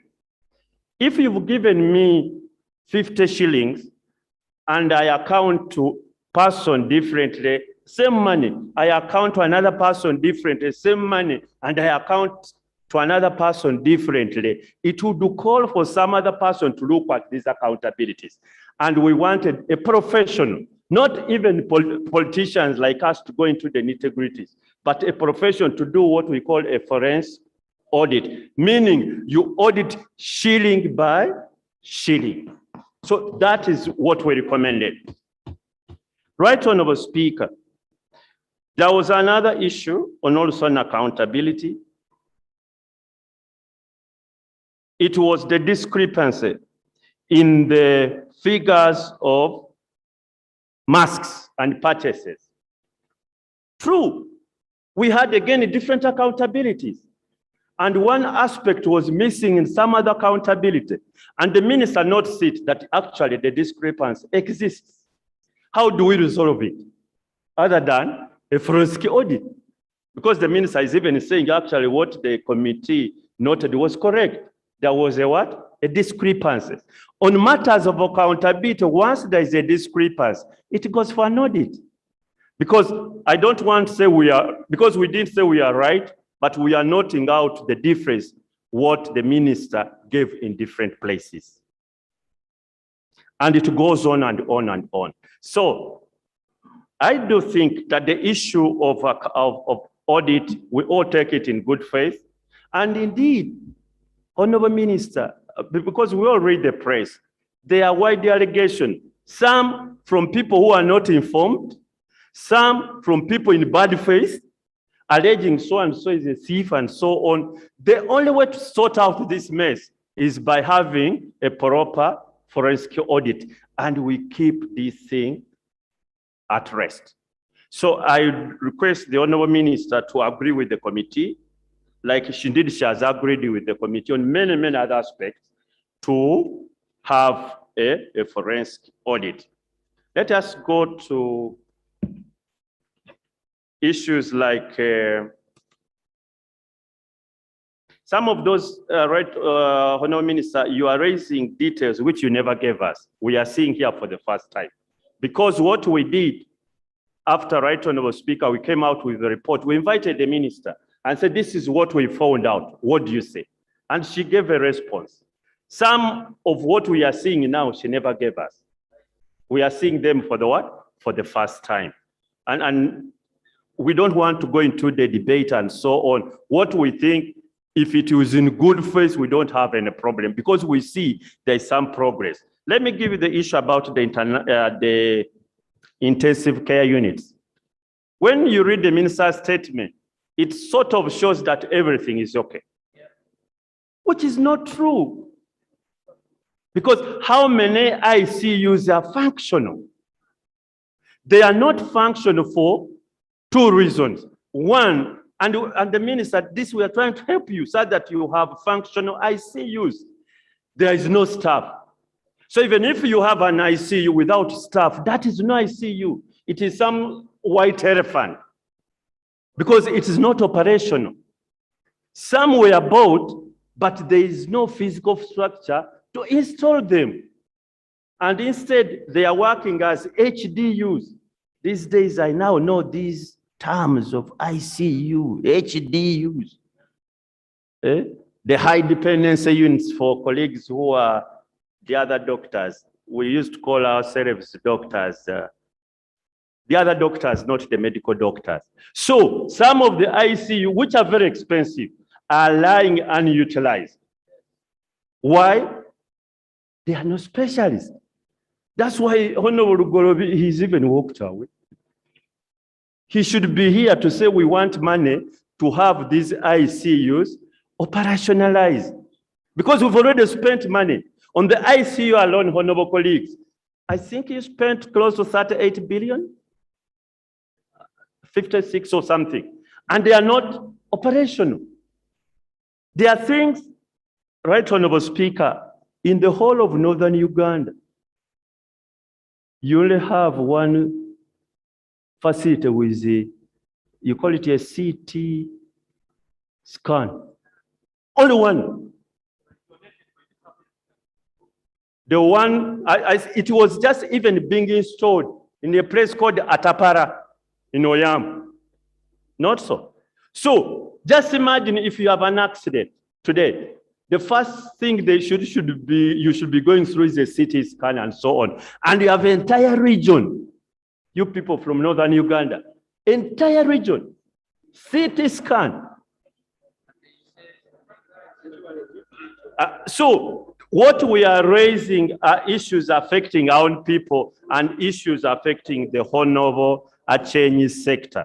And she should really take it in good faith, the report. Don't mind about the praises. Your opening statement, you want to be praised. We shall praise you later, but let us sort out the problems. You want praises? Yes, we'll praise you. When later, not now. Let us sort out the challenges facing the sector because it is affecting all our people equally, irrespective of where you come from and so on. Look at the staff. This thing we are talking about, the specialist staff, intensivists, critical care nurses, and so on. You don't have them. How many do we need in a country and how many do we have? Look at the ambulance system, which we point out. You need 460, you have 120, 30. And now MPs are busy buying ambulances. By the way, they are not ambulances. Some of you are buying, I think it's a hearse, the other which carry dead bodies, and you put a siren on the wall, and you say it is ambulance. Some of them are actually cargo. The only thing ambulance is the word written on the siren and the lights. And you say you are developing the guidelines. We did point out that we want a public developed guidelines by the ministry, which governs both public and private ambulances. So when you read your statement, it is like everything is okay. I think there is a big problem. Let us not sugarcoat anything. Let us put it as bluntly as it is, such that our people can be helped. And that was, I imagine, the reason why the speaker set us up. And that's how we took the assignment. I know most of this money was not spent by Minister of Health. And colleagues, listen to this. Not all this money was spent by the Minister of Health. There is a lot of money which was not spent by Minister of Health. That's why we need to do a forensic audit. Because let the Minister of Health not explain all the money. There are people who took this money, including local government. Let me tell you, honorable colleagues, as I cap up. The example you've heard about Emyoga, I'm sure you've been there. Was it a successful story? But it was part of the stimulus package. What you've seen as a Myoga was part of the what? The stimulus package. When you talk about the isolation units, you're now giving another example what you intended to do or what you did with it. When the money was being requisitioned for appropriation, it was supposed to be 20 isolation centers. That was the reason, because we picked it from your request for this money. From the budget committee, it was appropriated for this purpose. Now I can see it is another purpose for which it was utilized. That's why we queried it. That's why, because when we reached the ground, we did see them. And yet the record showed that actually money had been appropriated for that purpose. Now I can see you are giving another expenditure line. But Parliament, the record it has is that this money was for the 20 isolation centers. So that's why we are saying, let us have a forensic audit. And I think everybody acting in good faith would have no objections not to have a forensic audit. I don't want to debate my own report. I hope that's enough recast. I thank you, Right Honorable Speaker, and I thank the Minister for our response.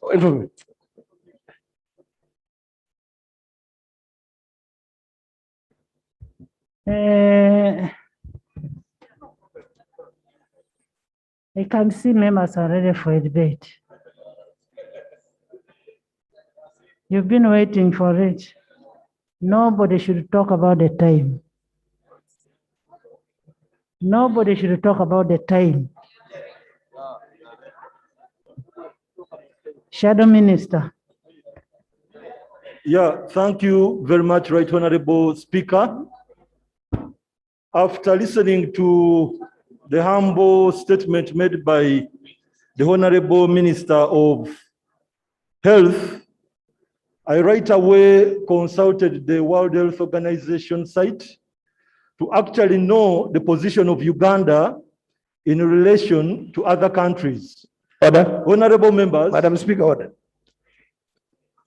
Madam Speaker, the honorable member was a member to the task force committee.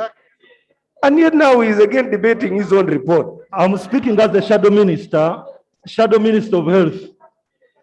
Yeah, thank you very much. Honorable Semaswet is speaking as a Shadow Minister of Health. Yeah, honorable members, I interest you to visit the WHO World Health Organization site. It gives you a comparative study or knowledge of how African countries are actually faring in COVID. And against that, we can easily tell whether we've managed COVID well. We can easily tell whether we need to praise the people who are ahead of us in this fight. There is what they call the CFR, the case fatality rate. It indicates out of the 100 people testing positive, how many have passed on. Uganda has a case fatality rate of 3.03% as per that site, as per the dashboard. Now, when you compare this with the countries that are around us, like Burundi, it is 0.08, meaning that in Burundi, for every 100 people getting sick, hardly one dies. Eritrea is at 0.5%. Now, we only compare with countries like Tanzania, which is at 3.6. For us, we are at 3.03. We compare with the country like Zimbabwe. Zimbabwe is at 3.5. We are at 3.03.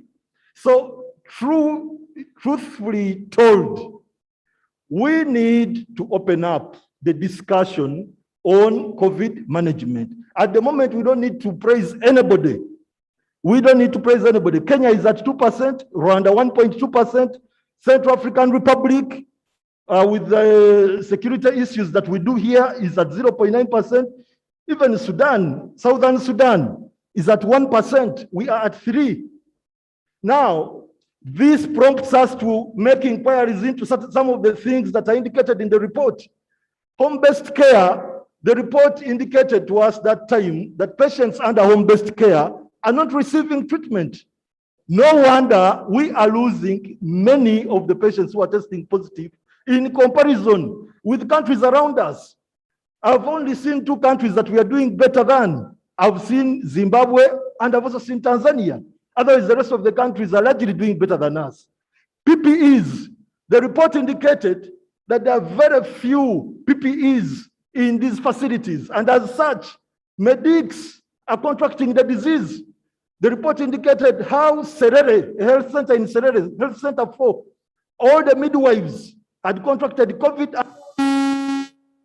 They were not on. Next.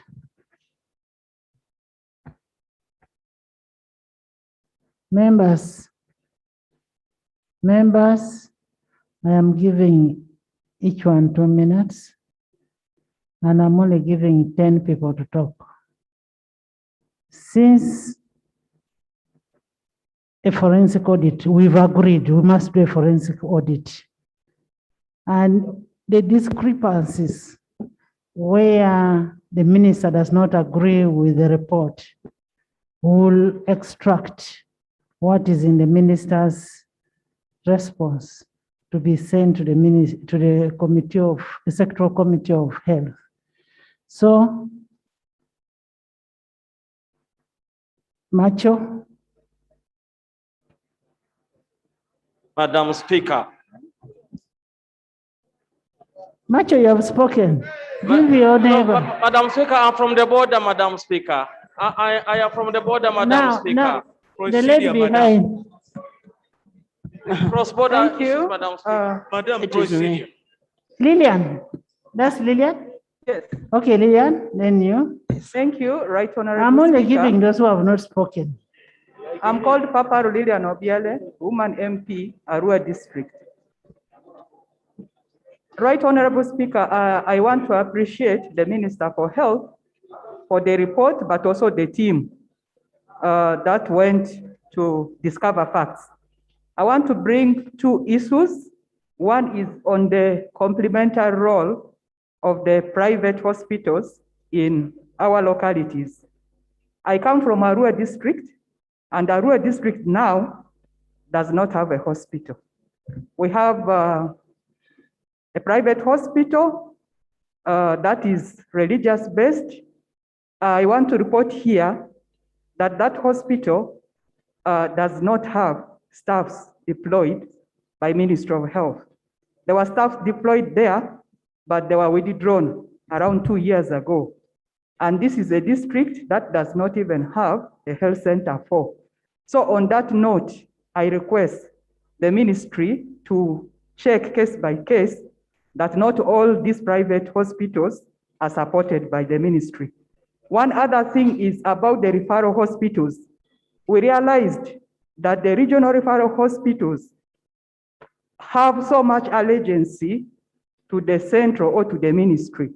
And you find the monitoring by the local governments or by the local structures is very difficult. So when you see the realities in the regional referral hospitals, things go wrong. When the LC5 chairperson or RDC try to question, you find the head of the referral. Next. They are answerable to the ministry. Thank you. Yes. Yeah, thank you very much. I'm Ashibo Agnes, the woman MP of Nebe. I want to thank you upon assuming this office. Today is my maiden speech. First of all, I want to thank everybody for the collective effort about this COVID status in the country.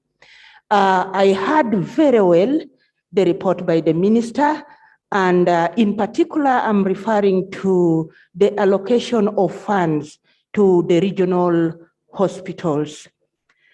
Honorable Speaker, we are aware that when we are at the peak, even the regional referral hospitals were so much overwhelmed.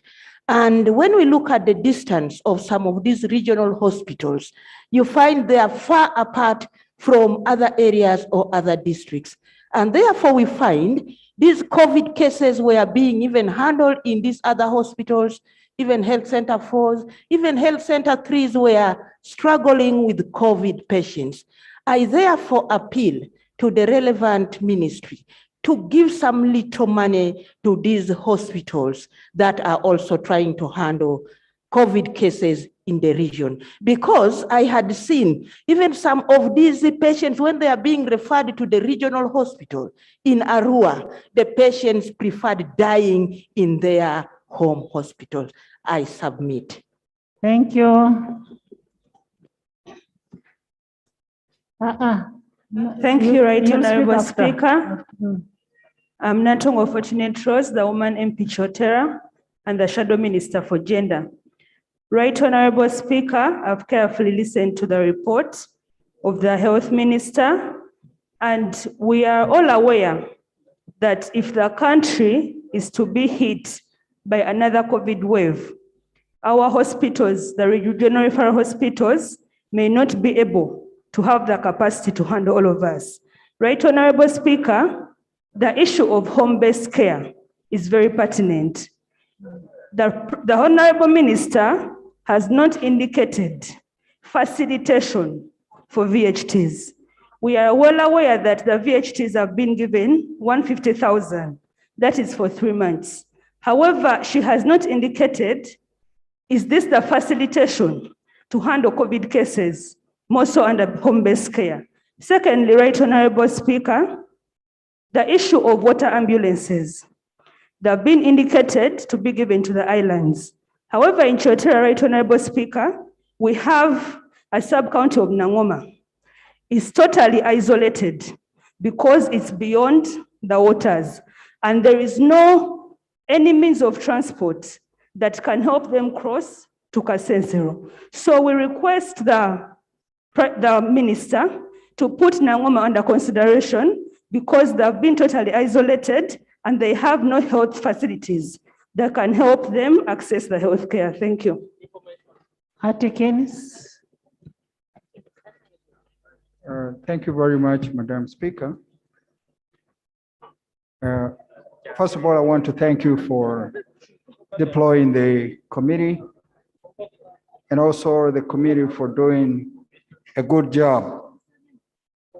My only challenge is with the minister's report. I think let's face it. When somebody says the praise should go to the government of Uganda for the job well done, I totally disagree. Totally. For one reason, Madam Speaker, you have a population of 44 million people, and you have only 1 million vaccinated.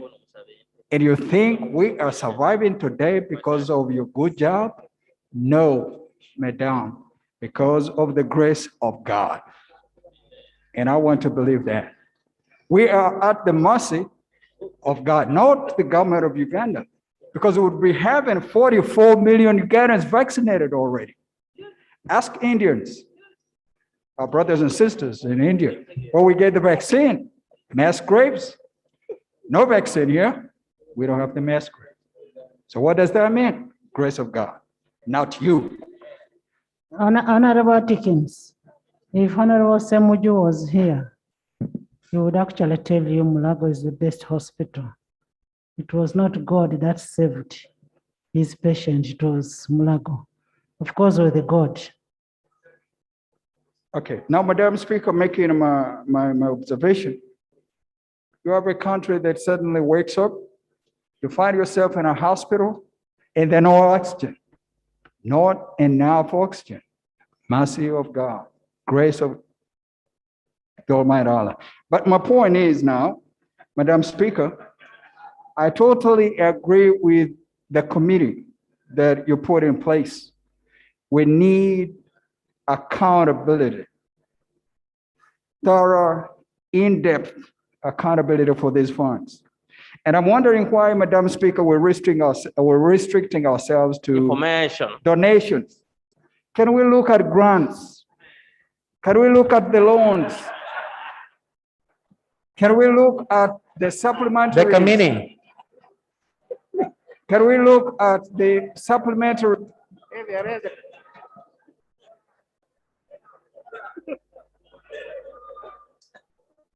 Madam Speaker, I'm wondering why we are not troubled as a parliament of Uganda to Honorable, your time has gone. Kindly, everybody. Madam Speaker, thank you so much. You had chosen me before. Thank you. Madam Speaker, we appreciate the minister's response and allow me to get to those items. First of all, to inquire what happened to those ambulances as per issue 15 that were at Entebbe. The people of Entebbe thought that at least since they have a very big part of the waters, that they are really going to be having one constant ambulance there. As earlier on, the ministry informed us that 3 ambulances were stationed at Entebbe. Also, I wish to know what is happening, what plan do you have as a ministry to evacuate the remaining or to remove the remaining patients of Nambole so that the field or the international stadium can return to its normal use. And finally, it's true, the resource allocation under issue 20 was based on the villages, because if it wasn't so, the number of villages, the funds Wakiso would have been appropriate to its geographical size and its population. And finally, can the ministry explain to us what does National Medical Stores depend on and who has the contract? Because a district like Wakiso, after distribution, it takes over 3 weeks for a health center 2 or health center 3 to get that bi-monthly allocation. So please, ministry, consider that and let's have it sorted so that at many times, the health center 2s and health center 3s can get that drugs in time. I submit. Thank you, Madam Speaker. Thank you. Elijah Okupa. Thank you, Right Honorable Speaker. Right Honorable Speaker. Yes, Madam Speaker. I just want to appeal to the colleagues that let us debate the report and stop importing things from outside the report. 2, Madam Speaker, I just want the minister to take note of this. I happened to attend one of the meetings when they appeared and they submitted reports of the ambulances that have been distributed. I took interest in Soroti and Ginger, but let me specifically talk about the Teso sub-region. In that list of the ambulances that you gave, that they were for Teso sub-region, 2 of them were not part of the COVID money. I want you to take note of it. Your team gave a wrong report on the ambulances supplied to Teso. 2 of them were supplied in 2017, 2018 by Teso, Minister for Teso Affairs. One for Ngora and one for Soroti District. So it was not part of that. So these discrepancies should be cross-checked. Otherwise, we are going to mix up. People want to account for things which they did not supply. So I want you to take note of that. And also, Ginger had 8, but I think 2 of them had been supplied much earlier, before even COVID in 2018. So I need you to take note of that and have that corrected. Thank you, Right Honorable Speaker. And maybe when these people are doing accountability, like you find they say they are doing accountability for fuel, repairs, for ambulances. They did accountability for Bukedia, but the ambulances are all mine and they were not repaired, they were not fueled. And yet money was allocated. So you need to take note of some of these things where they do accountability on what they've not done. And that's why really we need a forensic audit on most of these things. Members.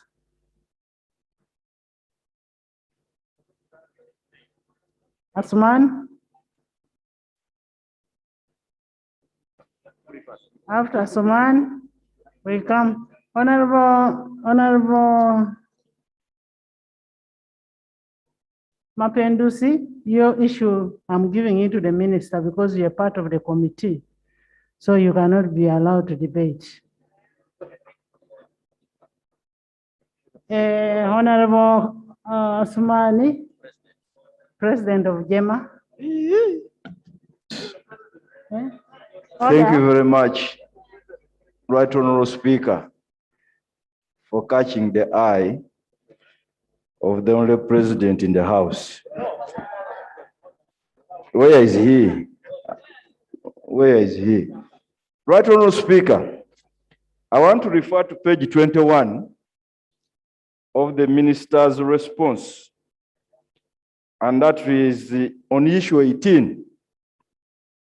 And as the minister whispers to you, Honorable Minister, on page 21, issue 18, you talk about mass vaccination in response to the report by the Honorable Abdu Katuntu. And I want to find out from you on the concern that AstraZeneca from India is facing challenges. And those of us who have taken both jabs, as we speak now, we cannot be granted entry to Europe because of the challenges related to recognition of AstraZeneca. And whether in that response of mass vaccination, you are going to consider bringing AstraZeneca as part of the process Information for the Speaker. I think that's not true. Europeans can allow you an entrance because I was in Europe recently. I was in Italy too. I came back last night, so you can enter Europe whether you took AstraZeneca or not. Thank you. Well, I had not considered to the information, but all the same, it is useful. But I want the minister to put it on record. Secondly, the Right Honourable Speaker, on the issue of the testing, the test and fly laboratories at Entebbe Airport seems to be the only laboratory contracted to provide tests at the airport. And I want to find out, Right Honourable Speaker, the minister should clarify on why it is test and fly laboratory, and to respond to the allegation that this specific laboratory belongs to the PS of the Ministry of Health. Yes, clarify on that allegation. You are not allowing any other laboratories to do tests at the airport. It's only test and fly. How was it procured? How come others are not being allowed to provide that service? And because of the monopoly, it is very expensive. So how are you going to do it? Finally, Right Honourable Speaker, you did respond on the issue of taxes for the cars. And your response was that it has been addressed. Very good. What assurance are you giving the country that such an unfortunate scenario will not happen again? That we procure vehicles to provide a specific service, and those vehicles cannot be availed to the public because Ministry of Finance has not cleared them, because the taxes have not been cleared, and yet people are dying. It's not enough for the minister to say the problem has been sorted. We also need an assurance to confirm that that problem will not happen again, because it was an embarrassment that vehicles come and they cannot do their work. A very big embarrassment. Madam Speaker, the board. Madam Speaker, as I talk now, every trucker driver who comes in from Kenya and is tested must wait for 48 hours to get COVID-19 results. When the minister's team came to Busia border, we told them we need a PCR testing machine. These people refused and put in Kampala because there is a company that procured to supply fuel to the vehicle that carries the samples. Madam Speaker, therefore this is hampering quick movement of business. And at the same time, COVID-19 vaccination cards, Madam Speaker, these cards have been rejected in Kenya because they have no stamps. We need the authentic vaccination cards, like the ones of Kenya, like the ones of Tanzania. Honorable, you need to be vigilant yourself to have your card stamped. Yes, Madam Speaker, it forced me to bring it here and to be stamped. I don't know where the doctor of parliament got a stamp to stamp on my card. Madam Speaker, lastly, the cards that were donated by people, these cards these cars. The cards of these cars are still ministry. This card given to districts that you gave vehicles. And lastly, that is part of what is going to be audited. yes, Order, madam, and order. lastly, That is part of what is going to be audited. Honorable Mapendusi. thank you, Madam Speaker. Honorable Mapendusi, I have been allowed to allow you speak. Thank you very much, Right Honorable Speaker. First, I want to thank the Honorable Abdul Katuntu for a good job, but also thank the Honorable Minister for providing those responses.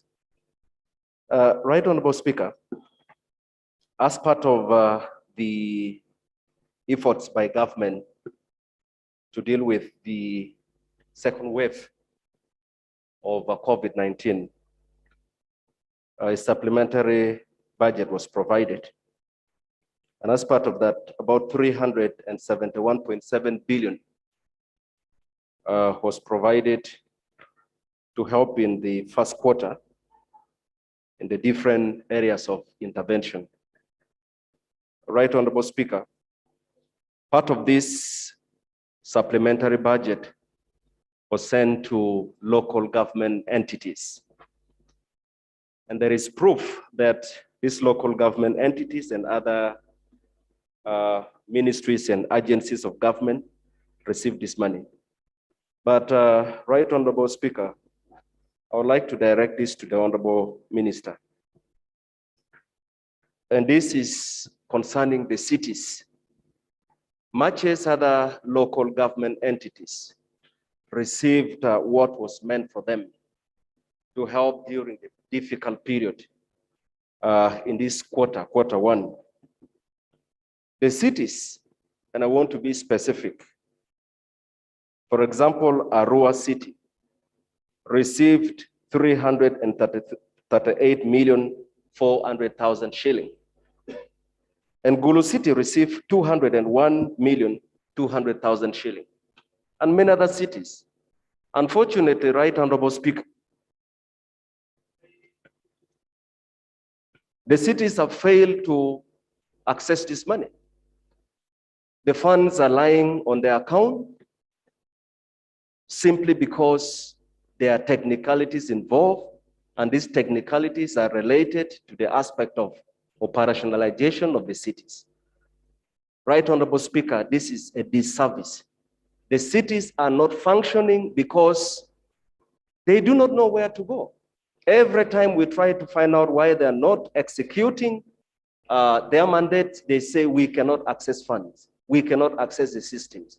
We have repeatedly expressed this to the Ministry of Local Government and Public Service that they need to provide what it takes for the cities to be fully operational.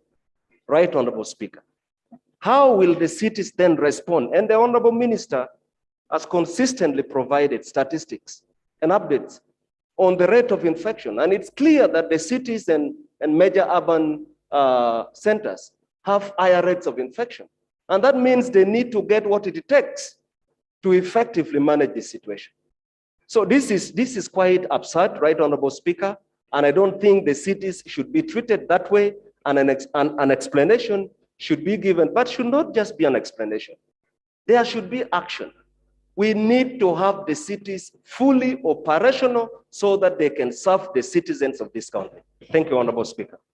Honorable Minister of Local Government and Finance, we need that acted upon immediately. You cannot continue keeping money as if sickness can wait for your operationalization.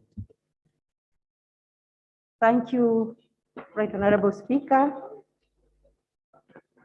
Our ministry, the Ministry of Local Government, in conjunction with Why the don't Ministry you of wait and you Finance. respond together with the other minister? Okay, just wanted to say that we are about to table a supplementary budget for Wait coding and you all the respond 10 at, cities. wait and respond at once. Okay. To see me, Julius. To see me, Julius.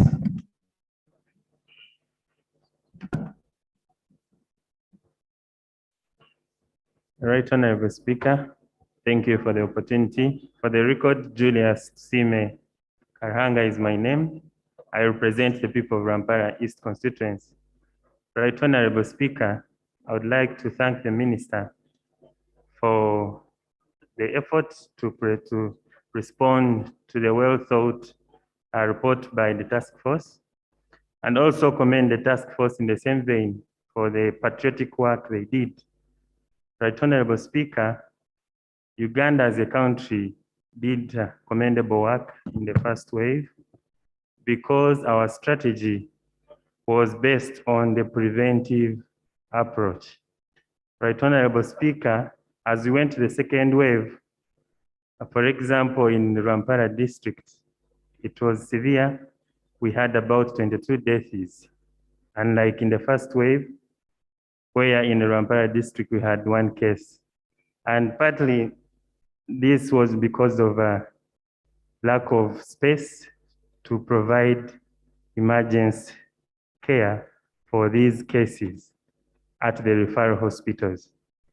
Right Honorable Speaker, I rise on issue 13 in the report that the Minister responded to, and also in relation to the task force recommendation that we need to set up isolation centers at the lower health centers, especially the health center force.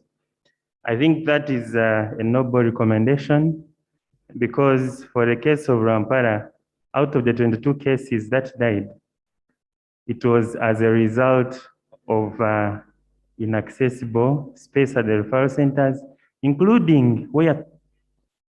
Budiope West. Budiope West. Thank you. Thank you, the Right Honorable Speaker. For the purpose of reports, I'm Joto Ibrahim, representing people of Budiope West. My issue is regards to the report of the Minister. It's on page 18 regarding the distribution of both ambulances. I wanted to know what criteria you people used in selection of the people to benefit in this regard. Then another one, because if we look at Buyende district, almost 90% of the land area is bordered by what? By water bodies. But in this regard, we are not what? We are not considered in this. So I wanted the Minister to clarify on that. Thank you. Nora, is that Christine? Applaud Christine. Thank you very much, Right Honorable Speaker. Applaud Christine is I am my only name. giving people who have not spoken. Thank If you. you've spoken, if you've said a word, don't stand. I'm Christine Apollo Tumane MP Kumi. I want to appreciate the Minister for this presentation, and especially in the area where you talked about the supply of COVID-19 and other reagents in health facilities. It has been the cry of the people that if this could be done urgently, it would help us rescue the situation in Teso sub-region. Madam Speaker, in the Teso sub-region, Kumi district is leading in terms of infections. Unfortunately, like I was there over the weekend, when it comes to burial of a COVID case, the Soroti team seems to be overwhelmed. And yet the team the team from Kumi does not have adequate PPEs that can facilitate burials. And then on the side of the ambulance interventions, Madam Speaker, I'm very happy to hear that Kumi is benefiting. Kumi has one of the oldest ambulances in this country. The one that has been there in Atutu Hospital is right now in the ministry and has not been repaired. Madam Speaker, how I request that the Honorable Minister urgently looks into the ambulance of Atutu Hospital, because really across the district there is a dire need. Finally, Madam Speaker, this money that has been sent to local governments to facilitate the fight against COVID-19. In the Kumi district, 57 villages don't have facilitation for the LC1s and the VHTs. And recently I attended one of the meetings, that is the COVID meetings, and it was not easy. Christine.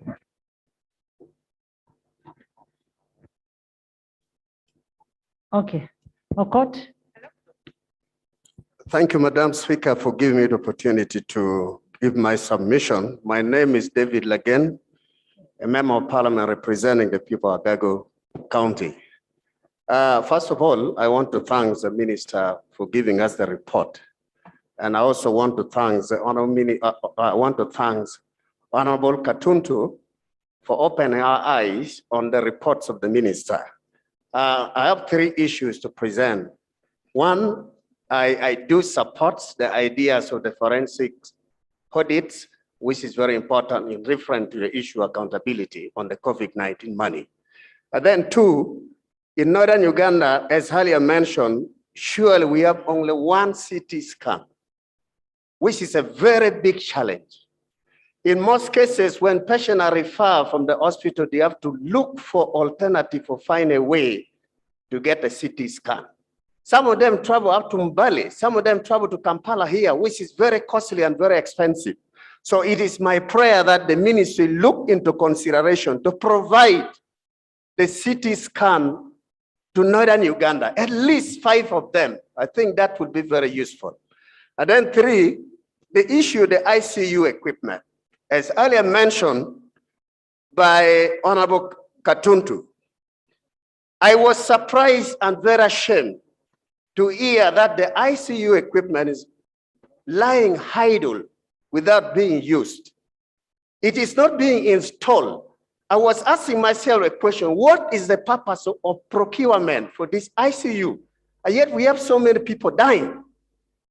2, is there no any premises in this country that we can use this ICU to be installed in one of the premises?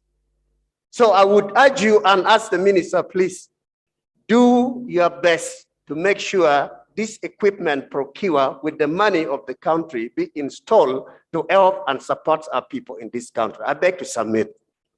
Thank you. Thank you. Thank you so much, Right Honorable Speaker. My name is Donald Kataliwa, Member of Parliament, Mwenge South, Chendodo District. I thank you, Right Honorable Speaker, for this opportunity. I'm a man of research, and I believe in research.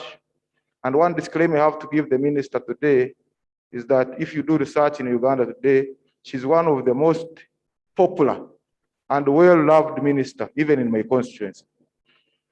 After giving that disclaimer, I have also to give her a task that has a very big responsibility to protect.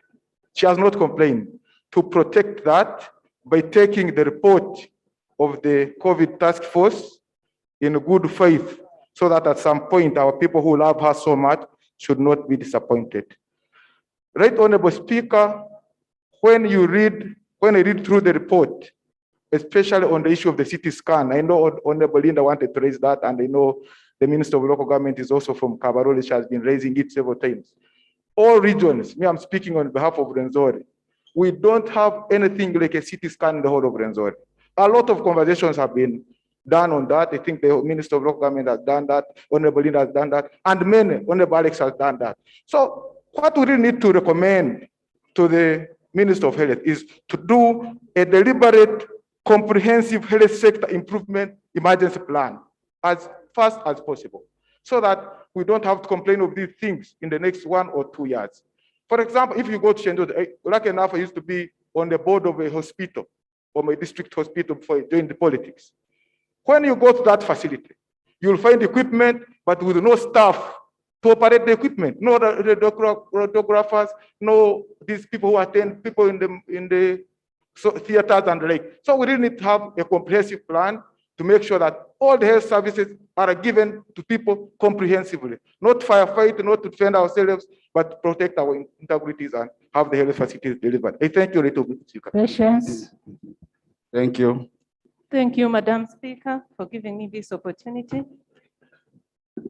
My name is Patience Nkunda from Kanungu District. Madam Speaker, Kanungu, we have a major problem. with our hospitals. We have Kambuga Hospital, which is a district hospital. Today, if you go there, you feel so bad and you can cry tears. Honorable Minister, in the 10th Parliament, she visited the hospital. She saw it's in a sorry state. We don't have a generator, a mere generator.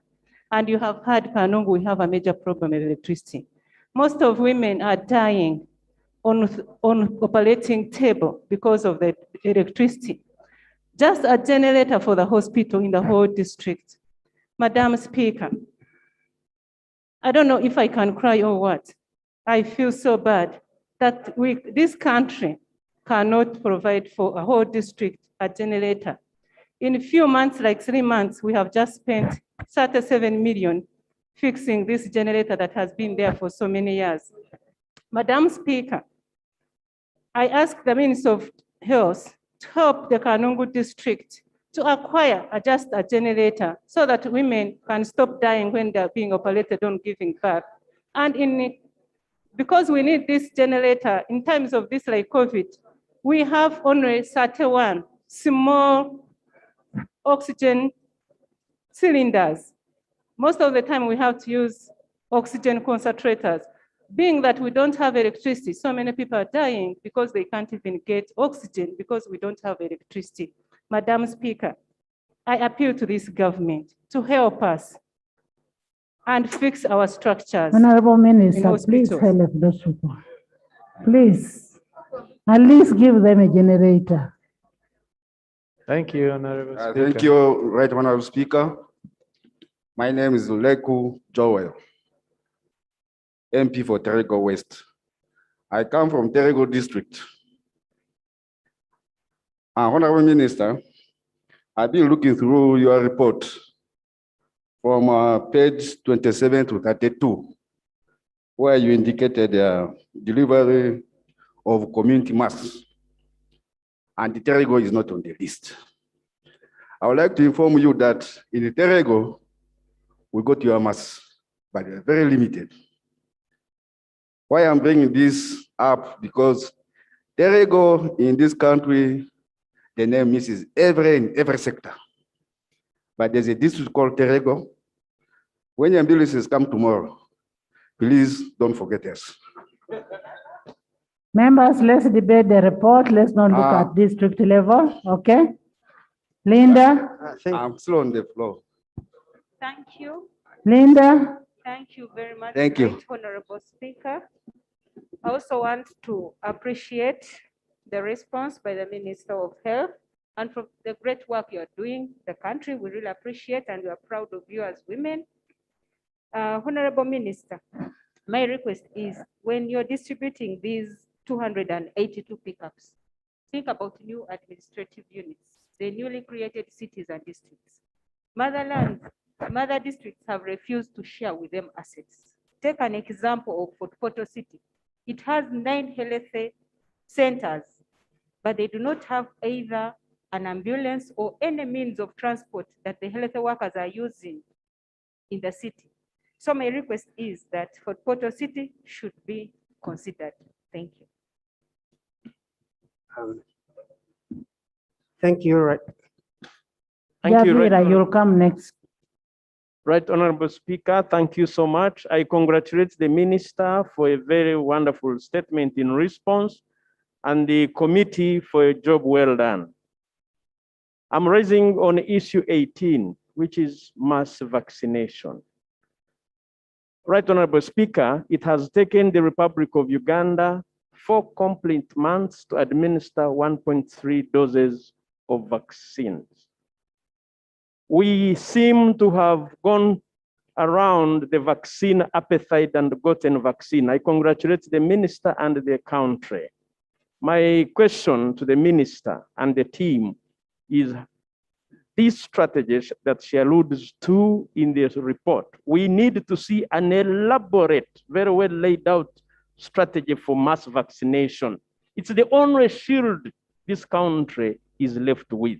If we are going to have 27 million doses of vaccine in next 1 month, how ready are we to roll out this vaccination? What do you need, Honorable Minister, from this parliament, logistic-wise? How ready are you? Why don't you tell us now so we come to your rescue? So that you don't have now, tomorrow to come and say, we lack this, we lack this. I submit, Madam Speaker. Western Youth. Thank you. Javira, then Western Youth, then Sarah, Kasolo. Thank you, Right Honorable Speaker. My name is Semwanga Javira. I represent Buyamba County in Rakai District. Right Honorable Speaker, allow me to thank you for the wisdom you applied of selecting a special committee on COVID-19. And indeed, allow me to thank the committee for doing its work diligently well. Yes. Right Honorable Speaker, whenever we talk about COVID-19, people think of health alone. But COVID-19 is no longer a health issue. It has cross-cut all sectors of the economy. And perhaps that's why the budget 2021-2022 was cut by 40%.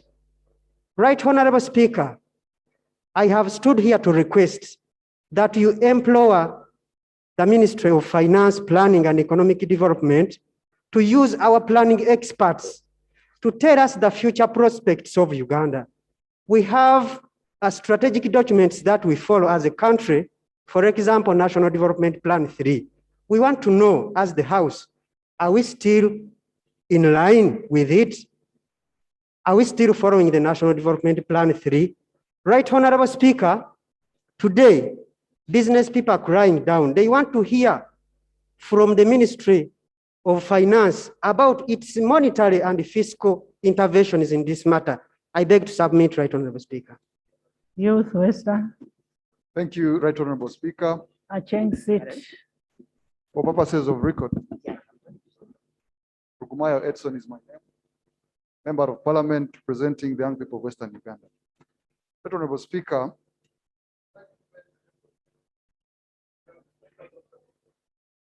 the Minister of Health, in as far as the mass vaccination drive is concerned. Right Honorable Speaker, these days when you tune on your radio in a car or anywhere, you listen to voice clips of opinion leaders